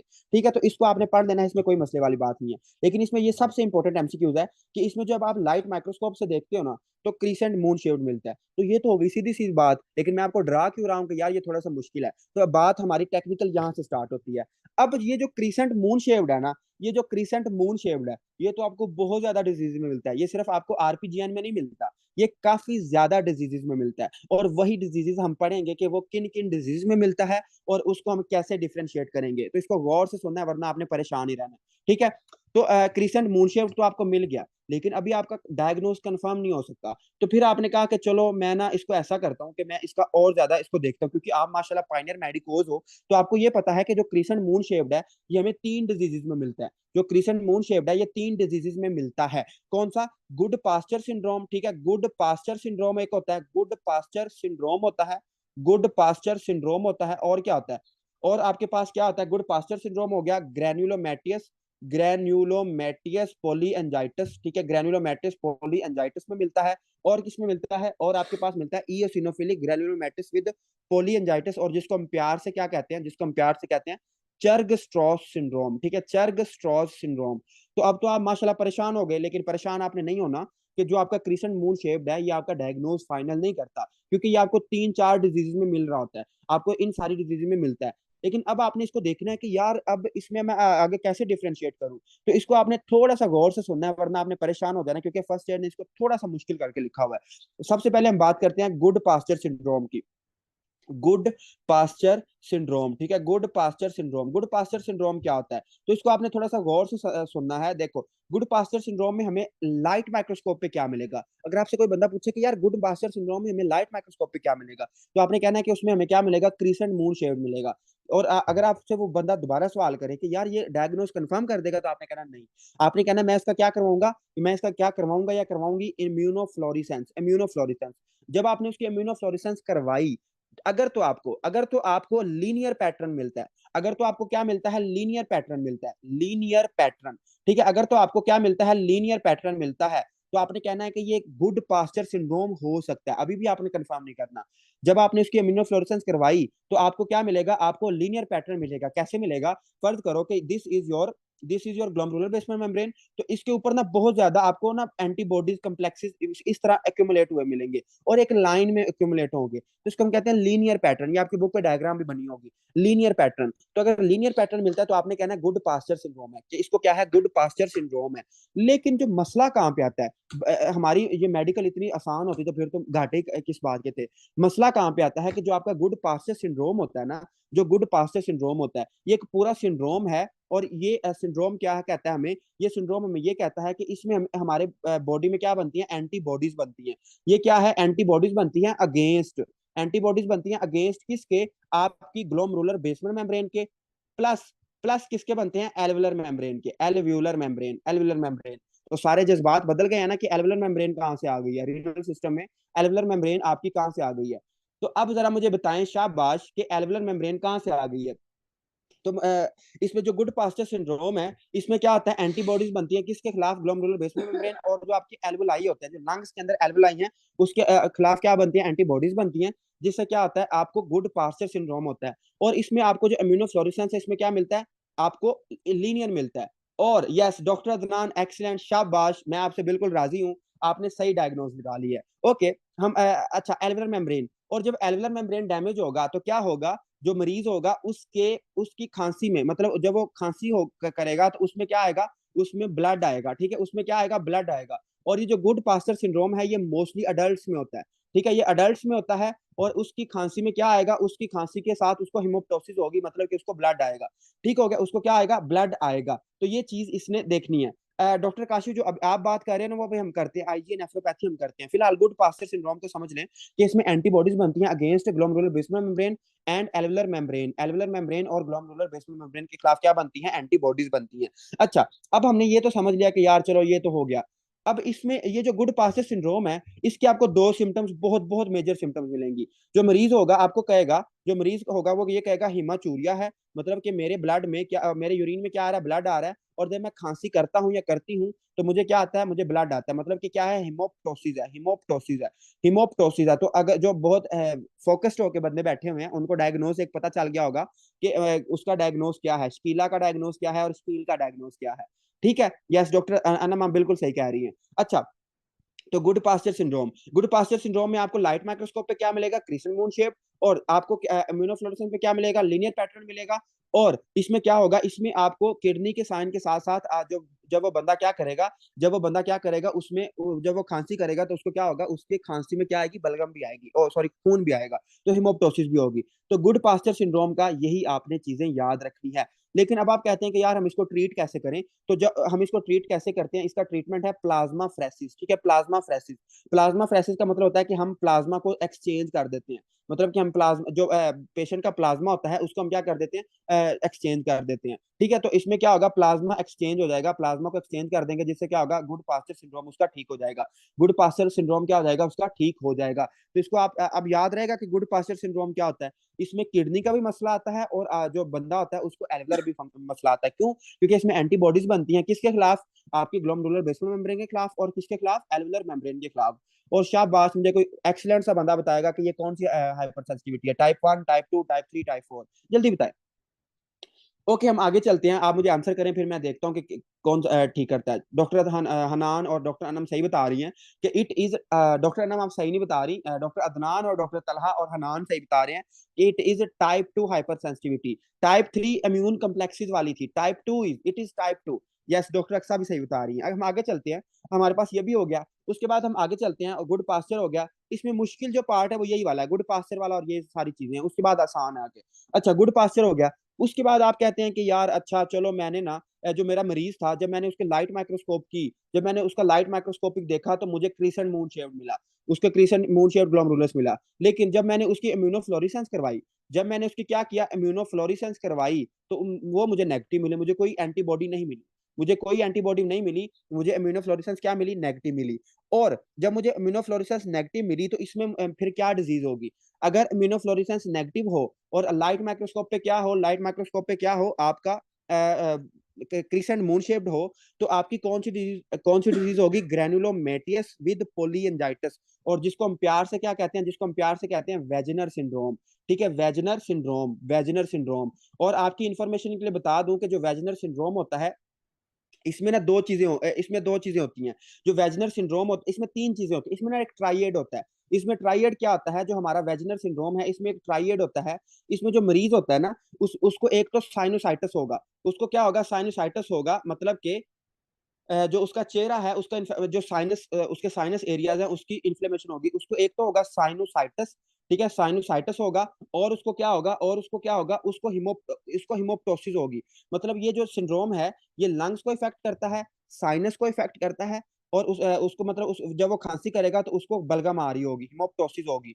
और उसको क्या होगा, उसको हिमाचूरिया होगा, उसको क्या होगा, हिमाचूरिया होगा। तो it is also type of nephritic syndrome, it is also type of nephritic syndrome, but क्या है, इसमें जो आपको इम्यूनोफ्लोरेसेंस है वो नेगेटिव मिलती है। तो ये इसमें सबसे अहम बात है कि अगर आपको लाइट माइक्रोस्कोप पे मून क्रिसेंट शेप मिलती है लेकिन इम्यूनोफ्लोरेसेंस नेगेटिव मिलती है, तो आपने कहना वेजनर सिंड्रोम है। और वेजनर सिंड्रोम में तीन चीजें होती हैं। वो जो बंदा होता है उसको साइनोसाइटिस होता है, उसको हिमोप्टोसिस होती है, और उसको क्या होता है, उसको हिमाचूरिया होता है। ये तीन चीजें होती हैं। चर्ग स्ट्रॉस सिंड्रोम, चर्ग स्ट्रॉस सिंड्रोम, ये हम सीवीएस में पढ़ चुके हैं। चर्ग स्ट्रॉस सिंड्रोम, चर्ग स्ट्रॉस सिंड्रोम क्या होता है? ठीक है, चर्ग स्ट्रॉस सिंड्रोम मैंने आपको सीवीएस में भी पढ़ाया था, दोबारा थोड़ा सा हिंट बता देता हूँ। इसमें क्या क्या होता है? इसमें एक तो आपको एज्मा होगा, ठीक है, इसमें क्या होगा, जो मरीज होता है उसको दमा होता है। और क्या होता है इसमें ना, ई एसिनोफिल्स बहुत ज्यादा होते हैं। एक तो दमा होगा, और क्या होगा, ई एसिनोफिल्स बहुत ज्यादा होते हैं। ई एसिनोफिल्स बहुत ज्यादा होते हैं। और क्या होता है, आईजीई बहुत ज्यादा होती है। आईजी क्या होती है, बहुत ज्यादा होती है, किसमें, चर्ग स्ट्रॉस सिंड्रोम में। और इसमें क्या होता है, वस्कुलाइटिस होता है, जो आपकी वेसल्स होती है उनकी इन्फ्लेमेशन वगैरह हुई होती है। हमने इसको सीवीएस में पढ़ा था। अच्छा, अब इसमें ना, जब इसकी भी आप इम्यूनोफ्लोरेसेंस करवाओगे ना, जब आप इसकी भी इम्यूनोफ्लोरेसेंस करवाओगे तो वो भी नेगेटिव आएगी। लेकिन अब आप कंफ्यूज हो जाओगे, यार इम्यूनोफ्लोरेसेंस तो नेगेटिव आई है, तो फिर हम इसको वेजिनर सिंड्रोम क्यों नहीं कह रहे? तो आपने उसकी एक तो हिस्ट्री लेनी है। जो आपने एक बात याद रखनी है, जो नेफ्रीटिक सिंड्रोम होता है ना, नेफ्रीटिक सिंड्रोम, इसमें केयरफुल हिस्ट्री बहुत इंपॉर्टेंट है। आपको हिस्ट्री लेना इंशाल्लाह मैं कभी सिखाऊंगा, हमें कभी टाइम मिला ना तो मैं आपको लाजमी इसकी हिस्ट्री लेना सिखाऊंगा कि आप किसी पेशेंट की हिस्ट्री किस तरह प्रॉपर तरीके से ले सकते हो। तो खैर, हम इसमें ना केयरफुल हिस्ट्री बहुत इंपॉर्टेंट होती है। तो इम्यूनोफ्लोरेसेंस में इसके जो इम्यूनोफ्लोरेसेंस वो भी आपको नेगेटिव मिलेगी। लेकिन आप उसकी जब हिस्ट्री लोगे तो उसमें आपको एस्मा मिलेगा, ईओसिनोफिल उसके सीबीसी में रेज होंगे, और आईजी भी उसमें रेज होगी। ठीक है, इम्यूनोफ्लोरेसेंस होगी। लेकिन अब आपको चैन नहीं आएगा, आप उसके और ज्यादा एंटी चेक करोगे। जब आप उसके और टेस्ट कराओगे तो आपको ना कुछ आपको एनका एनका का पता है, एनका क्या होता है? ये ना एक स्पेसिफिक एंटीबॉडीज होती हैं जो कि स्पेसिफिक डिजीज में ना रेज हो जाती हैं। तो आपने याद रखना है, चर्ग स्ट्रॉस सिंड्रोम में जो आपकी एमपीओएन का, ठीक है, सिर्फ इसको आपने रट्टा ही मारना है, ये ना खास किस्म की एंटीबॉडीज होती हैं। तो एमपीओएन का एंड जो पीएन का, ठीक है, एमपीओएन का एंड पीएन का, ये दोनों रेज हो जाती हैं। जो चर्ग स्ट्रॉस सिंड्रोम है, इसमें आपका एमपीओएन का और पीएन का क्या आ जाती है, दोनों रेज हो जाती हैं। दोनों क्या जाती हैं, रेज हो जाती हैं। यस, डॉक्टर अदनान हमें इसका फुल फॉर्म भी बता रहे हैं कि एंटी न्यूट्रोफिलिक साइटोप्लाज्मिक एंटीबॉडीज की फुल फॉर्म है, लेकिन इसके अपने फुल फॉर्म याद करने की कोई जरूरत नहीं है। सिर्फ आपने इस बात को रट्टा मार देना है कि चर्ग स्ट्रॉस सिंड्रोम में ये दोनों एंटीबॉडीज जो हो जाती हैं वो रेज हो जाती हैं, वो ज्यादा हो जाती हैं। बाकी इसमें कोई कंसेप्ट वाली बात नहीं है। आईजीए नेफ्रोपैथी, जो हमारे पास डॉक्टर तहरीम और डॉक्टर काशी वगैरह बात कर रहे थे, वो इस डिजीज की बात कर रहे थे कि आईजीए नेफ्रोपैथी क्या होती है। तो आईजीए क्या है, एक एंटीबॉडी है आईजीए नेफ्रोपैथी। तो आईजीए मुझे कोई बता सकता है कि हम चलो मैं ना थोड़ा सा इंटरेस्टिंग बनाता हूँ सवाल को। मतलब आप सारे माशाल्लाह कभी ना कभी तो छोटे बच्चे थे, मतलब आप सबसे पहले छोटे बच्चे थे। तो मुझे कोई बंदा बता सकता है कि हम सबसे पहले कौन सी एंटीबॉडी लेते हैं? मतलब कि यस, डॉक्टर काशिफ एक्सीलेंट, लेकिन बाकी भी जरा बताएं मुझे कि जिंदगी में जो हम पहली खुराक खाते हैं उसमें कौन सी एंटीबॉडीज होती है? डॉक्टर तरीम आप गलत बता रही हैं, जल्दी बताएं। जो हम जिंदगी में सबसे पहली फूड खाते हैं, सबसे पहले कोई चीज वो पीते हैं, चल मैं बता देता हूँ कि जो सबसे पहले हम दूध पीते हैं, तो उस दूध में कौन सी एंटीबॉडी एंटीबॉडी सबसे ज्यादा होती है जी? ये तो सारे मिले जुला आंसर बता रहे हैं। चले मैं बता देता हूँ। जो ब्रेस्ट मिल्क होता है, ये थोड़ा सा गौर से सुनना, थोड़ी सी एक्स्ट्रा इन्फॉर्मेशन है। जो ब्रेस्ट मिल्क होता है ना, जो माँ का दूध होता है, ब्रेस्ट मिल्क, ठीक है, ब्रेस्ट मिल्क में जो क्या होता है, ब्रेस्ट मिल्क में ना बहुत ज्यादा क्या होता है, आईजीए होता है। आईजीए आईजीएम भी होता है, लेकिन आईजीए सबसे ज्यादा होता है। जो माँ का दूध होता है उसमें आईजीए बहुत ज्यादा होता है। क्यों होता है? क्योंकि जो आईजीए है ना, it is mucosal antibody, it is mucosal antibody. जो आपके म्यूकोजा है, जो आपके जीआईटी का म्यूकोजा है, जो आपका रेस्पिरेटरी म्यूकोजा है, उसके उस वो क्या बनाता है, वो आईजीए एंटीबॉडी बनाता है। अब अल्लाह ताला ने क्यों ऐसा किया कि ब्रेस्ट मिल्क में आईजीए को क्यों ज्यादा रखा? देखो, जो बेचारा छोटा बच्चा इस जालिम दुनिया में आया है, जब वो आता है ना, जब वो आता है तो वो माँ का दूध पीता है। जब वो माँ का दूध पीता है तो ये जो आईजीए है उसकी कहाँ पे जाता है, उसकी जीआईटी में जाती है। उसकी जीआईटी में जाती है और उसको प्रिवेंट करती है, किसको, इन्फेक्शन को प्रिवेंट करती है, इन्फेक्शन को। तो जो छोटे बच्चे को इन्फेक्शन से बचाने के लिए अल्लाह ताला ने एक हिफाजती चीज रखी है, जिसको हम क्या कहते हैं, आईजीए कहते हैं। आईजीए क्या करती है, आईजीए चूंकि अभी वो बच्चा पैदा हुआ है तो उसकी जो जीआईटी उसने आईजीए सही तरह नहीं बनाई। तो ये जो आईजी होती है उसकी जीआईटी में क्या हो जाती है, अटैच हो जाती है, जीआईटी में अटैच हो जाती है, और जो भी बैक्टीरिया आता है उसको उसका सर धड़ से जुदा कर देती है। और और इसके अलावा आपने याद रखना है कि जो ब्रेस्ट मिल्क है, ये मैं आपको बता देता हूँ। ब्रेस्ट मिल्क, एक जो माँ है उसको 2 साल, ठीक है, 2 साल अपने बच्चे को दूध पिलाना चाहिए। ठीक है, ये साइंस भी इसको मानती है, और जो इस्लाम में इसका ना इस्लाम में भी यही कॉन्सेप्ट है कि जो माएँ हैं वो 2 साल तक दूध पिलाएं, 2 साल तक दूध पिलाएं। इसका फायदा क्या होता है, इसका माँ को ये फायदा होता है कि ब्रेस्ट कैंसर के चांसेस बहुत कम हो जाते हैं। मैं आगे इसको ना हम गायनी में डिटेल में पढ़ेंगे। ब्रेस्ट कैंसर के चांसेस ना कम हो जाते हैं, जो जो माएँ दूध पिलाती हैं अपने बच्चों को। एक तो उनका बच्चा हेल्दी होता है, क्यों? क्योंकि उसमें एंटीबॉडीज होती हैं, और और उसमें क्या होता है, ब्रेस्ट कैंसर के चांसेस कम हो जाते हैं। और क्या होता है, और इसमें सर्विक्स, जो माँ होती है उसको सर्वाइकल कैंसर, सर्विक्स कैंसर के चांसेस भी कम हो जाते हैं। इसको हम गायनी में डिटेल में पढ़ेंगे कि अगर एक माँ अपने 2 साल तक दूध पिलाती है तो क्या होता है, जो सर्विक्स है, सर्विक्स का कैंसर और ब्रेस्ट कैंसर के चांसेस भी क्या हो जाते हैं, कम हो जाते हैं। लेकिन इसके अलावा एक और फायदा क्या होता है कि अगर एक माँ अपने बच्चे को दूध पिलाती है तो ये साइंस भी मानती है, ये साइंस भी मानती है, और ये मैंने बड़ा एक अथेंटिक आर्टिकल पढ़ा था कि अगर एक माँ अपने बच्चे को दूध पिलाती है तो जो मदर और चाइल्ड का बॉन्ड है, ठीक है, मदर और चाइल्ड का बॉन्ड है वो इंक्रीज होता है। मतलब माँ माँ और बच्चे का जो बॉन्ड है वो बहुत ज्यादा इंक्रीज होता है। इनमें अल्लाह ताला क्या पैदा कर देता है, मोहब्बत पैदा करता है। तो ये 3 चीजें आपने याद रखनी है, और आपने जो आपने इर्द गिर्द लेडीज हैं उनको लाजमी आपने ये बताना होता है कि माँ का दूध कितना अहम होता है, किसके लिए, बच्चे के लिए। तो abnormal IgF forms in the body and immune system, इसको हम ना थोड़ा नीचे लिख लेते हैं यहाँ पे। देखो इसमें क्या होगा, इसमें बहुत आसान से मैं इसको बना कर बताता हूँ। इसमें क्या होगा, इसमें क्या होगा कि जो बच्चा एक, इसमें ये भी ना मोस्टली चिल्ड्रन में होती है, जो IgA नेफ्रोपैथी है ये भी किस में होती है, बच्चों में होती है। तो मोस्टली जो आपको सिनेरियो आएगा वो बच्चों का आएगा, ये बच्चों में होती है। और बच्चे को क्या हुआ, बच्चे को फर्ज करें रेस्पिरेटरी इन्फेक्शन हुआ, ठीक है, बच्चे को रेस्पिरेटरी इन्फेक्शन हुआ। लेकिन जो आपका यूवर्ल्ड है उसमें मैंने क्वेश्चन पढ़ा था, उसमें उसने बताया हुआ है GIT इन्फेक्शन, कि एक बच्चा है और उसको क्या हुआ, GIT इन्फेक्शन हुआ, उसको क्या हुआ, GIT इन्फेक्शन हुआ। उसको जब GIT इन्फेक्शन होगा तो क्या होगा, उसकी बॉडी में जो IgA है वो ज्यादा हो जाएगी, क्योंकि जो रेस्पिरेटरी और GIT का ट्रैक है इसके म्यूकोजा में IgA प्रेजेंट है। तो जब उसको ये दोनों इन्फेक्शन होंगे तो क्या होगा, IgA ज्यादा हो जाएगी। जब IgA ज्यादा होगी तो क्या होगा, कुछ ऐसी IgA होगी जो अब नॉर्मल हो जाएगी। मतलब कि अगर वो बेचारा किस्मत का मारा है तो उसमें क्या होगी, अब नॉर्मल IgA भी बनना स्टार्ट हो जाएगी, अब नॉर्मल IgA।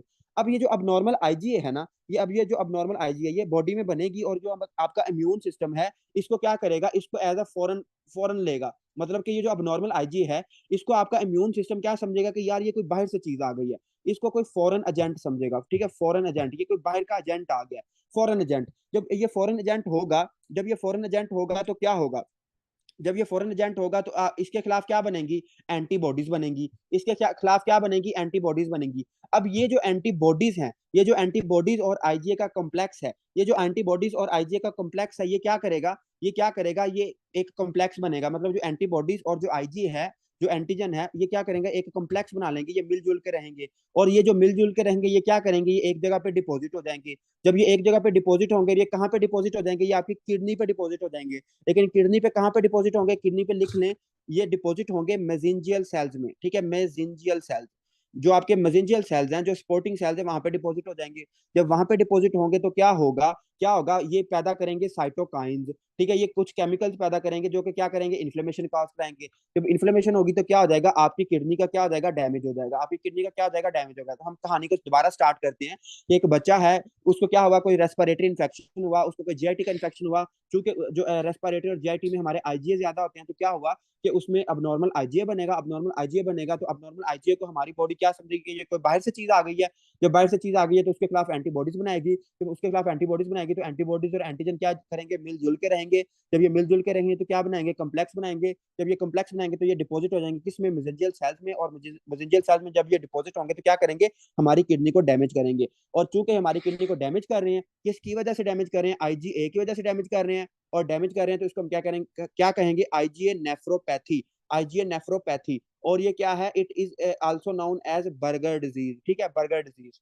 डॉक्टर आयशा कह रही हैं आहिस्ता आहिस्ता बताएं। देखो डॉक्टर आयशा, अगर मैं आगे, मुझे स्टूडेंट कहते हैं कि आप स्लो पढ़ाते हैं, काफी स्टूडेंट मुझसे तंग है कि आप स्लो पढ़ाते हैं। तो मुझे आप जरा अगर आपको कोई स्पीड में कोई मसला हो तो मुझे आप बता दिया करें कि स्लो करें या आहिस्ता करें। अच्छा, मैं आपके सामने सारा कुछ लिखा हुआ है, ये आसान है इसलिए मैंने थोड़ा सा स्पीड से पढ़ाया है। तो IgA नेफ्रोपैथी, आईजीए नेफ्रोपैथी में क्या होता है कि अब नॉर्मल IgA बनती हैं, और क्या होता है, टाइप 3 हाइपरसेंसिटिविटी की वजह से इम्यून कम्प्लेक्सेस डिपॉजिट हो जाते हैं, किस में डिपॉजिट हो जाते हैं, मेसेंजियल सेल्स में।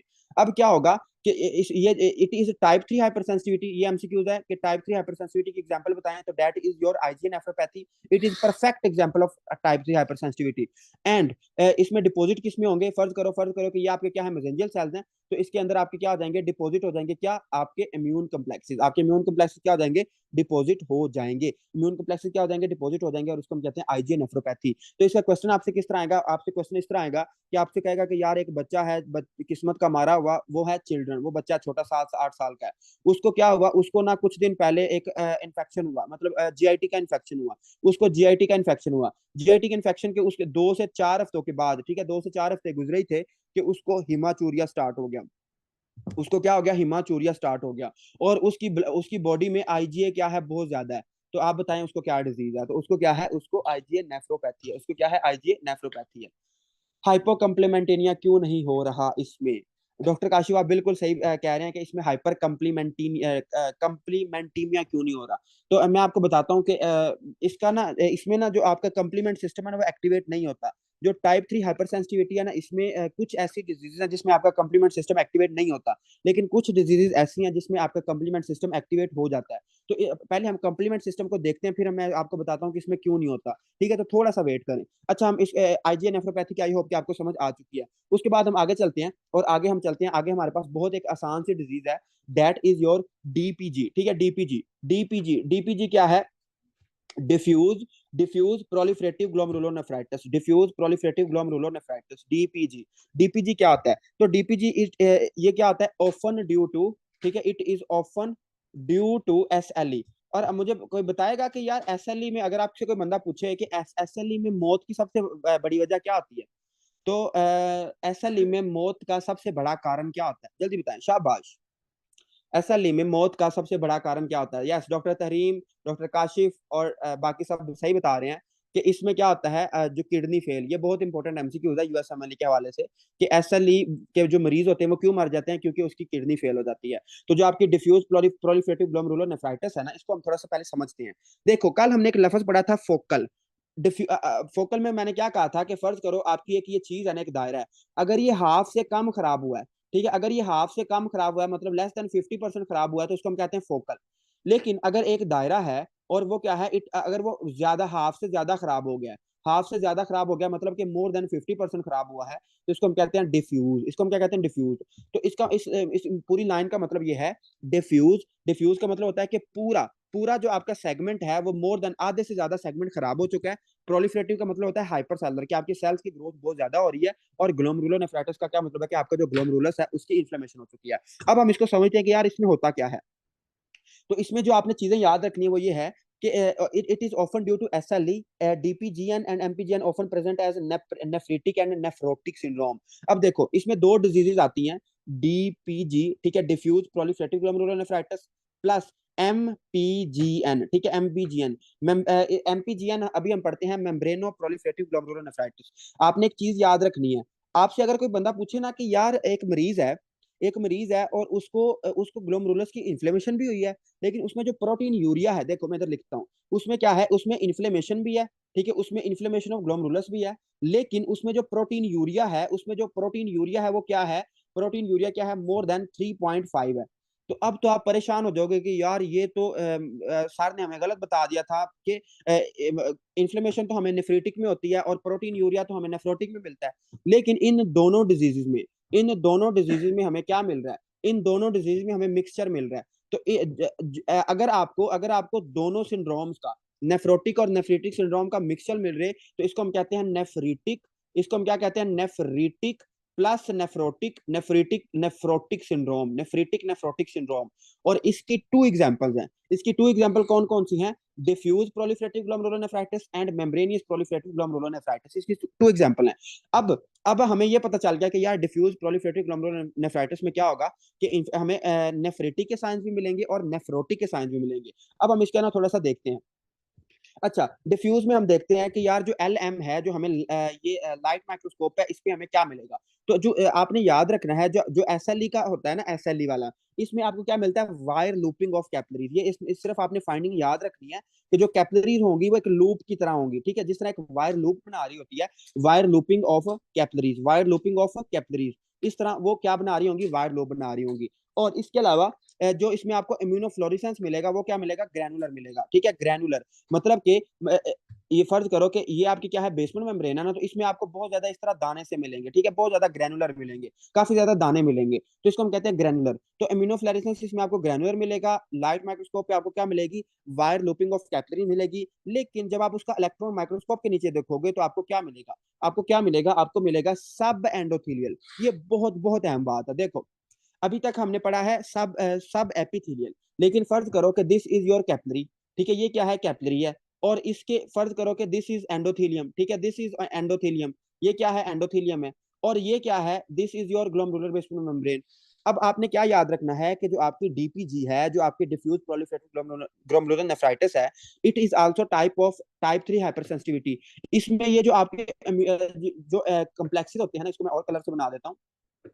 इसके जो आपके इम्यून कम्प्लेक्सेस होते हैं वो कहाँ पे होते हैं, एंडोथीलियम के नीचे, सब एंडोथीलियम, सब एंडोथीलियम। ठीक है, तो ये एंडोथीलियम था, कहाँ गया, हाँ एंडोथीलियम। और एंडोथीलियम के नीचे आपके क्या होंगे, एंडोथीलियम के क्या नीचे होंगे, एंडोथीलियम के नीचे आपके डिपोजिट होंगे, इसको हम कहते हैं सब एंडोथीलियल।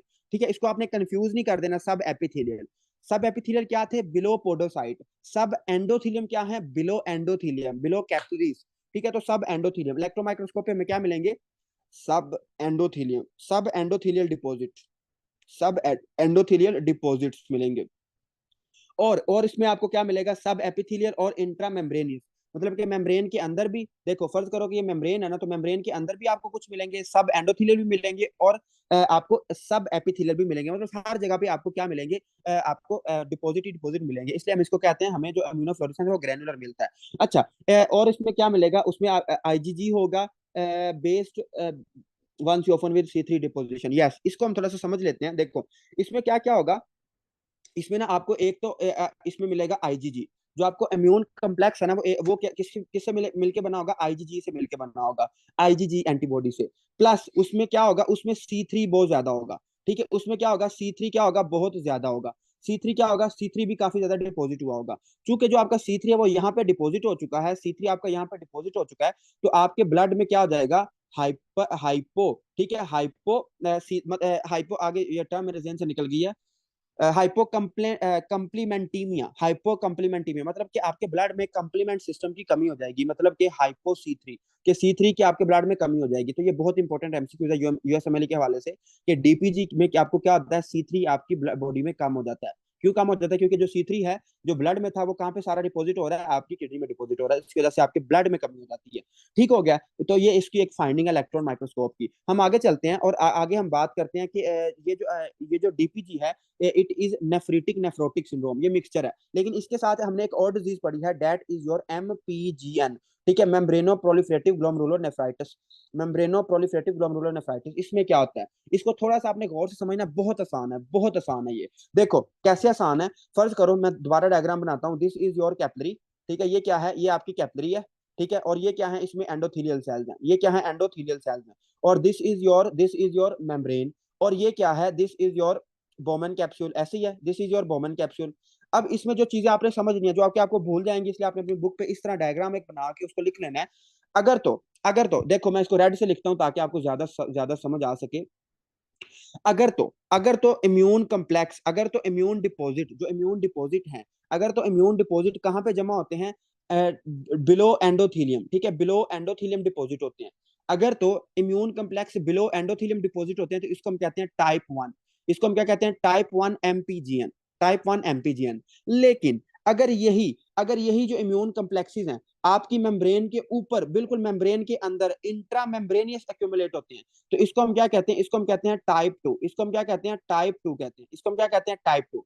तो ये लिख लें अपनी बुक पे, वरना ये आप कंफ्यूज ही रहोगे कि जो टाइप 1 होता है इसमें सब एंडोथीलियल डिपॉजिट होता है। लेकिन जो टाइप 2 होता है उसमें क्या होता है, उसमें आपका होता है इंट्रा मेम्ब्रेनियस। अब हम इसको पढ़ते हैं कि ये होता क्या है। देखो इसमें क्या है, MPGN है, it is also nephrotic nephritic syndrome. मतलब इसमें आपको दोनों साइंस मिलेंगे। और आपने याद रखना है, ये जो नेफ्रोटिक और नेफ्रीटिक सिंड्रोम है, इट इज वेरी स्वेयर। ये बंदे की किडनी तबाह बर्बाद कर देता है, ये ना स्वेयर फॉर्म है। अच्छा, इसमें आपको दोनों सिंड्रोम मिलेंगे। अब इसकी 2 टाइप्स पढ़ते हैं। जो टाइप 1 है, ये कहाँ पे होती है, जो टाइप वन है अगर आपको एमपीजीएन है और क्या है, अगर आपको टाइप 1 है तो इसमें क्या होगा, it is secondary to hepatitis B. मतलब कि एक मरीज है उसको अगर हेपाटाइटिस क्या हुआ, हेपाटाइटिस बी या फिर हेपाटाइटिस सी, ठीक है, हेपाटाइटिस बी या हेपाटाइटिस सी हुआ, तो उसके बाद उसको क्या हो सकता है, एमपीजीएन हो सकता है। कौन सा, टाइप 1। जो इम्यून कम्प्लेक्स होंगे वो सब एंडोथीलियल एंडोथीलियल के नीचे डिपोजिट हो जाएंगे। लेकिन लेकिन ये क्या है, इडियोपैथिक भी होता है, हमें इसकी कॉज का ही नहीं पता, हमें इसकी कॉज का ही नहीं पता। लेकिन जो इसमें टाइप 2 है, मैं इसको नीचे लिख देता हूँ, जो टाइप 2 है, टाइप 2 किस वजह से होता है, टाइप 2 में हम देखते हैं, कि यार टाइप 2 क्या होता है, इसको थोड़ा सा समझ लेना। टाइप 2 क्यों होता है, type 2 is due to C three nephritic factor, C three nephritic factor को हम समझते हैं। देखो, आपकी बॉडी में ना, आपकी जो ब्लड होता है इसमें ना एक हमारे पास एक प्रोटीन होती है जिसको हम कहते हैं C3 प्रोटीन। आपकी बॉडी में एक प्रोटीन होती है जिसको हम कहते हैं C3 प्रोटीन, इसको हम इम्यूनोलॉजी में पढ़ेंगे। ये जो C3 होता है ये कन्वर्ट हो रहा था किस में, आपकी एक्टिव प्रोटीन में, जिसको हम कहते हैं C3A+C3B, ठीक है, एक मिनट, C3A+C3B, ठीक है, C3A C3B, ये उसके क्या है, एक्टिव है, ये बड़े एक्टिव बंदे हैं। ये इनएक्टिव है, ये एक्टिव है। इनको ये जो कारनामा सर अंजाम दे रहा होता है, इसको हम कहते हैं सी थ्री कन्वर्टेज। एक एंजाइम होता है C3 कन्वर्टेज। अब होता क्या है, अब होता ये है कि जो टाइप 2 है ना, जो टाइप 2 है, इसमें हमें नहीं पता क्या रीजन है, हमें नहीं पता क्या रीजन है। एंटीबॉडी बनती है, एक एंटीबॉडी बनती है जो कि क्या होती है, आईजीजी एंटीबॉडी बनती है, जो कि क्या होती है, ऑटो एंटीबॉडी क्या करती है, ऑटो एंटीबॉडी बजाय के इसको तबाह बर्बाद करने के, ये क्या करती है, इसको स्टेबलाइज करती है। इसको क्या करती है, इसके बड़े लाड शाड देखती है, क्या करती है, ये जो इंजाइम है कन्वर्टेज, इसको क्या कर देती है, स्टेबलाइज करती है। इसको क्या करती है, स्टेबलाइज करती है। इसको क्या करती है, स्टेबलाइज करती है। चूंकि ये स्टेबलाइज करती है, तो अब जो जो C3 को कन्वर्ट कर रहा है वो उसको क्या, उसको बड़ी हलाशेरी आ रही है कि मतलब लगा रहा है हम तुम्हारे साथ हैं। तो उसको जब वो स्टेबलाइज करेगी तो क्या होगा, C3 आपका बहुत ज्यादा क्या होगा, बहुत ज्यादा उसमें जाएगा। जब C3 एक्टिव होगा होगा बहुत ज्यादा एक्टिव होगा, तो क्या होगा, आपका जो कंप्लीमेंट सिस्टम है एक्टिवेट हो जाएगा। तो पहला क्या होगा कि C3 आपके ब्लड में कम हो जाएगा, C3 क्या हो जाएगा, कम हो जाएगा। लेकिन ज्यादा क्या हो जाएगा, जो किडनी में जो आपके एक्टिव हैं C3CA क्या हो जाएंगे, ज्यादा हो जाएंगे। और ये जो C3CA हैं, ये क्या करेंगे, ये आगे साइटोकाइंस बनाएंगे, इसको हम इम्यूनोलॉजी में पढ़ेंगे। ये साइटोकाइंस बनाएंगे और साइटोकाइंस क्या करेंगे, मैक्रोफेजेस को बुला लेंगे, डब्ल्यूबीसीज को बुला लेंगे, न्यूट्रोफिल्स को बुला लेंगे और आपकी किडनी की तबाही फेर देंगे। तो टाइप 2 की समझ आ गई है कि टाइप 2 में क्या आता है, हमें नहीं पता, किसी वजह से आईजीजी एंटीबॉडी बनती है जो कि क्या करती है, स्टेबलाइज करती है। किसको स्टेबलाइज करती है, कन्वर्टेज को, ठीक है, कन्वर्टेज को स्टेबलाइज करती है। जब कन्वर्टेज स्टेबलाइज होता है तो क्या होता है, ज्यादा से ज्यादा C3CA में कन्वर्ट होता है। जब ज्यादा से ज्यादा C3CA में कन्वर्ट होता है तो क्या होता है, हमारा कंप्लीमेंट सिस्टम एक्टिवेट हो जाता है। जब कंप्लीमेंट सिस्टम एक्टिवेट होता है तो क्या होता है, हाइपो हो जाता है। जब हाइपो होता है तो क्या होता है कि हमारी किडनी की तबाही फिर जाती है। मतलब कि जो हमारा इम्यून डिपॉजिट है वो किस में हो जाता है, वो हमारे इंट्रामेम्ब्रेनियस, तो इसमें लिख लें कि जो टाइप 2 होता है इसमें जो आपका इम्यून डिपॉजिट है वो कहाँ पे होता है, इंट्रामेम्ब्रेनियस, ठीक है, इंट्रामेम्ब्रेनियस। अगर वो सब एंडोथीलियल होगा तो क्या होगा, टाइप 1। अगर वो इंट्रामेम्ब्रेनियस होगा तो क्या होगा, टाइप 2, ठीक है। और टाइप 2 में क्या होता है, हाइपोकम्प्लीमेंटीमिया। और आई होप कि डॉक्टर काशिफ अब आपको मेरी बात समझ आ गई होगी कि जो हमने पीछे डिजीज पढ़ी है उसमें हाइपोकम्प्लीमेंटीमिया क्यों नहीं आता, क्योंकि इसमें आईजीजी ऑटो एंटीबॉडी नहीं बनती। इसमें आईजीजी ऑटो एंटीबॉडी बनती है जो कि स्टेबलाइज करती है किसको, कन्वर्टेज एंजाइम को, जिसकी वजह से हमें क्या होता है, हमारा जो कंप्लीमेंट सिस्टम है वो एक्टिवेट हो जाता है। जी डॉक्टर काशिफ, क्लियर होगी बात। हम आगे चलते हैं। अब हमारी आखिरी डिजीज रह गई है, फिर आपकी जान छूट जाएगी। अभी 7 7 मिनट पड़े हुए हैं, तो थोड़ा सा बर्दाश्त करें, ठीक है। ये आज काफी ड्राई टॉपिक है मुझे पता है, लेकिन मैंने कोशिश की है कि मैं इसको ज्यादा से ज्यादा आसान बनाऊं। इससे ज्यादा इसको और आसान नहीं बनाया जा सकता मेरे ख्याल से। बाकी बड़े बड़े काबिल लोग हैं दुनिया में। अच्छा, आगे हमारे पास एक डिजीज है, that is your Alport syndrome, ठीक है, एलपोर्ट सिंड्रोम, ठीक है, एलपोर्ट सिंड्रोम। एलपोर्ट सिंड्रोम क्या होता है, एलपोर्ट सिंड्रोम क्या होता है, तो इसका आपने नाम काफी जगह पे सुना होगा कि यार एलपोर्ट सिंड्रोम, लेकिन समझ आपको नहीं आई होगी। इसको मैं बिल्कुल सिंपल करके बताता हूँ। इसमें क्या होता है, एलपोर्ट सिंड्रोम में क्या होता है कि आपका, इसमें क्या होता है कि म्यूटेशन होती है। इसमें क्या होता है, म्यूटेशन होती है किसकी, टाइप 4 कोलेजन की, जो आगे डॉक्टर तरीम बात कर रही थी, टाइप 4 कोलेजन की।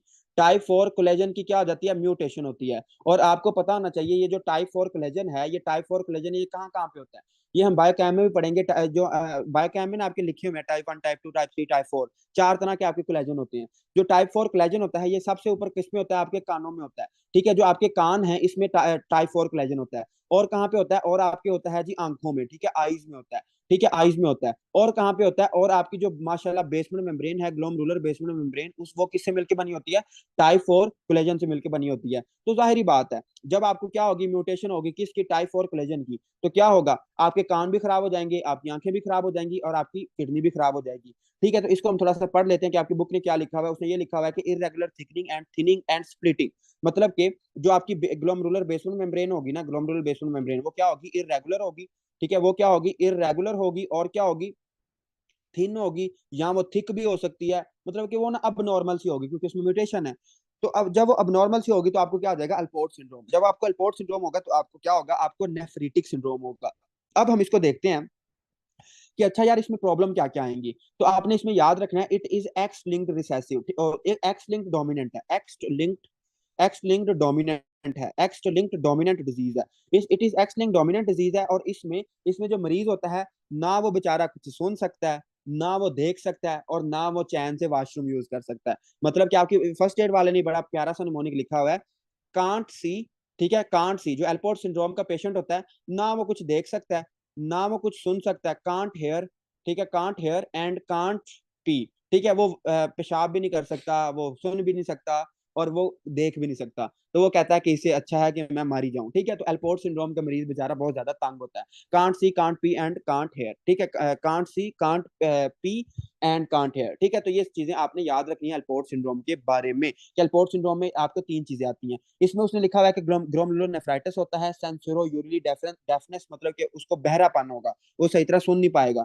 और इसमें जब आप इसकी इलेक्ट्रॉन माइक्रोस्कोपिक रहोगे, जब आप इसको इलेक्ट्रॉन माइक्रोस्कोप से देखोगे, तो आपको क्या क्या चीजें मिलेंगी? आपको मिलेगी बास्केट वेव।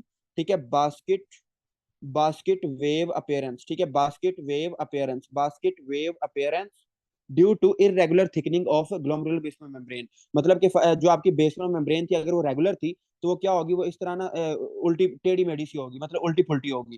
तो आपको क्या मिलेगी? बास्टिक वेव अपीयरेंस मिलेगी किस पे? इलेक्ट्रॉन माइक्रोस्कोप पे। तो यहाँ पे हमारा खत्म हो चुका है नेफ्रीटिक सिंड्रोम। ये आ गया शकील और शकीला जी। डॉक्टर अनम हमें बता रही हैं कि जो शकील है उसको क्या है? PSGN है। ठीक है, पोस्ट स्ट्रेप्टोकोकल ग्लोमेरुलर नेफ्राइटिस है, गुड पास्चर सिंड्रोम। ठीक है, उसको क्या है? गुड पास्चर सिंड्रोम है। उसको क्या है? गुड पास्चर सिंड्रोम है। ठीक है, गुड पास्चर सिंड्रोम में हमें कैसा पता चला कि उसको सारी सिम्टम्स कौन सी हैं? उसको सारी सिम्टम्स है हमारी हिमोप्टोसिस वो नेफ्रेटिक सिंड्रोम वाली। लेकिन हमें जो हिमोप्टोसिस है हमें ये चीज बता रही है कि हिमोप्टोसिस की वजह से उसको क्या है? गुड पास्चर सिंड्रोम है।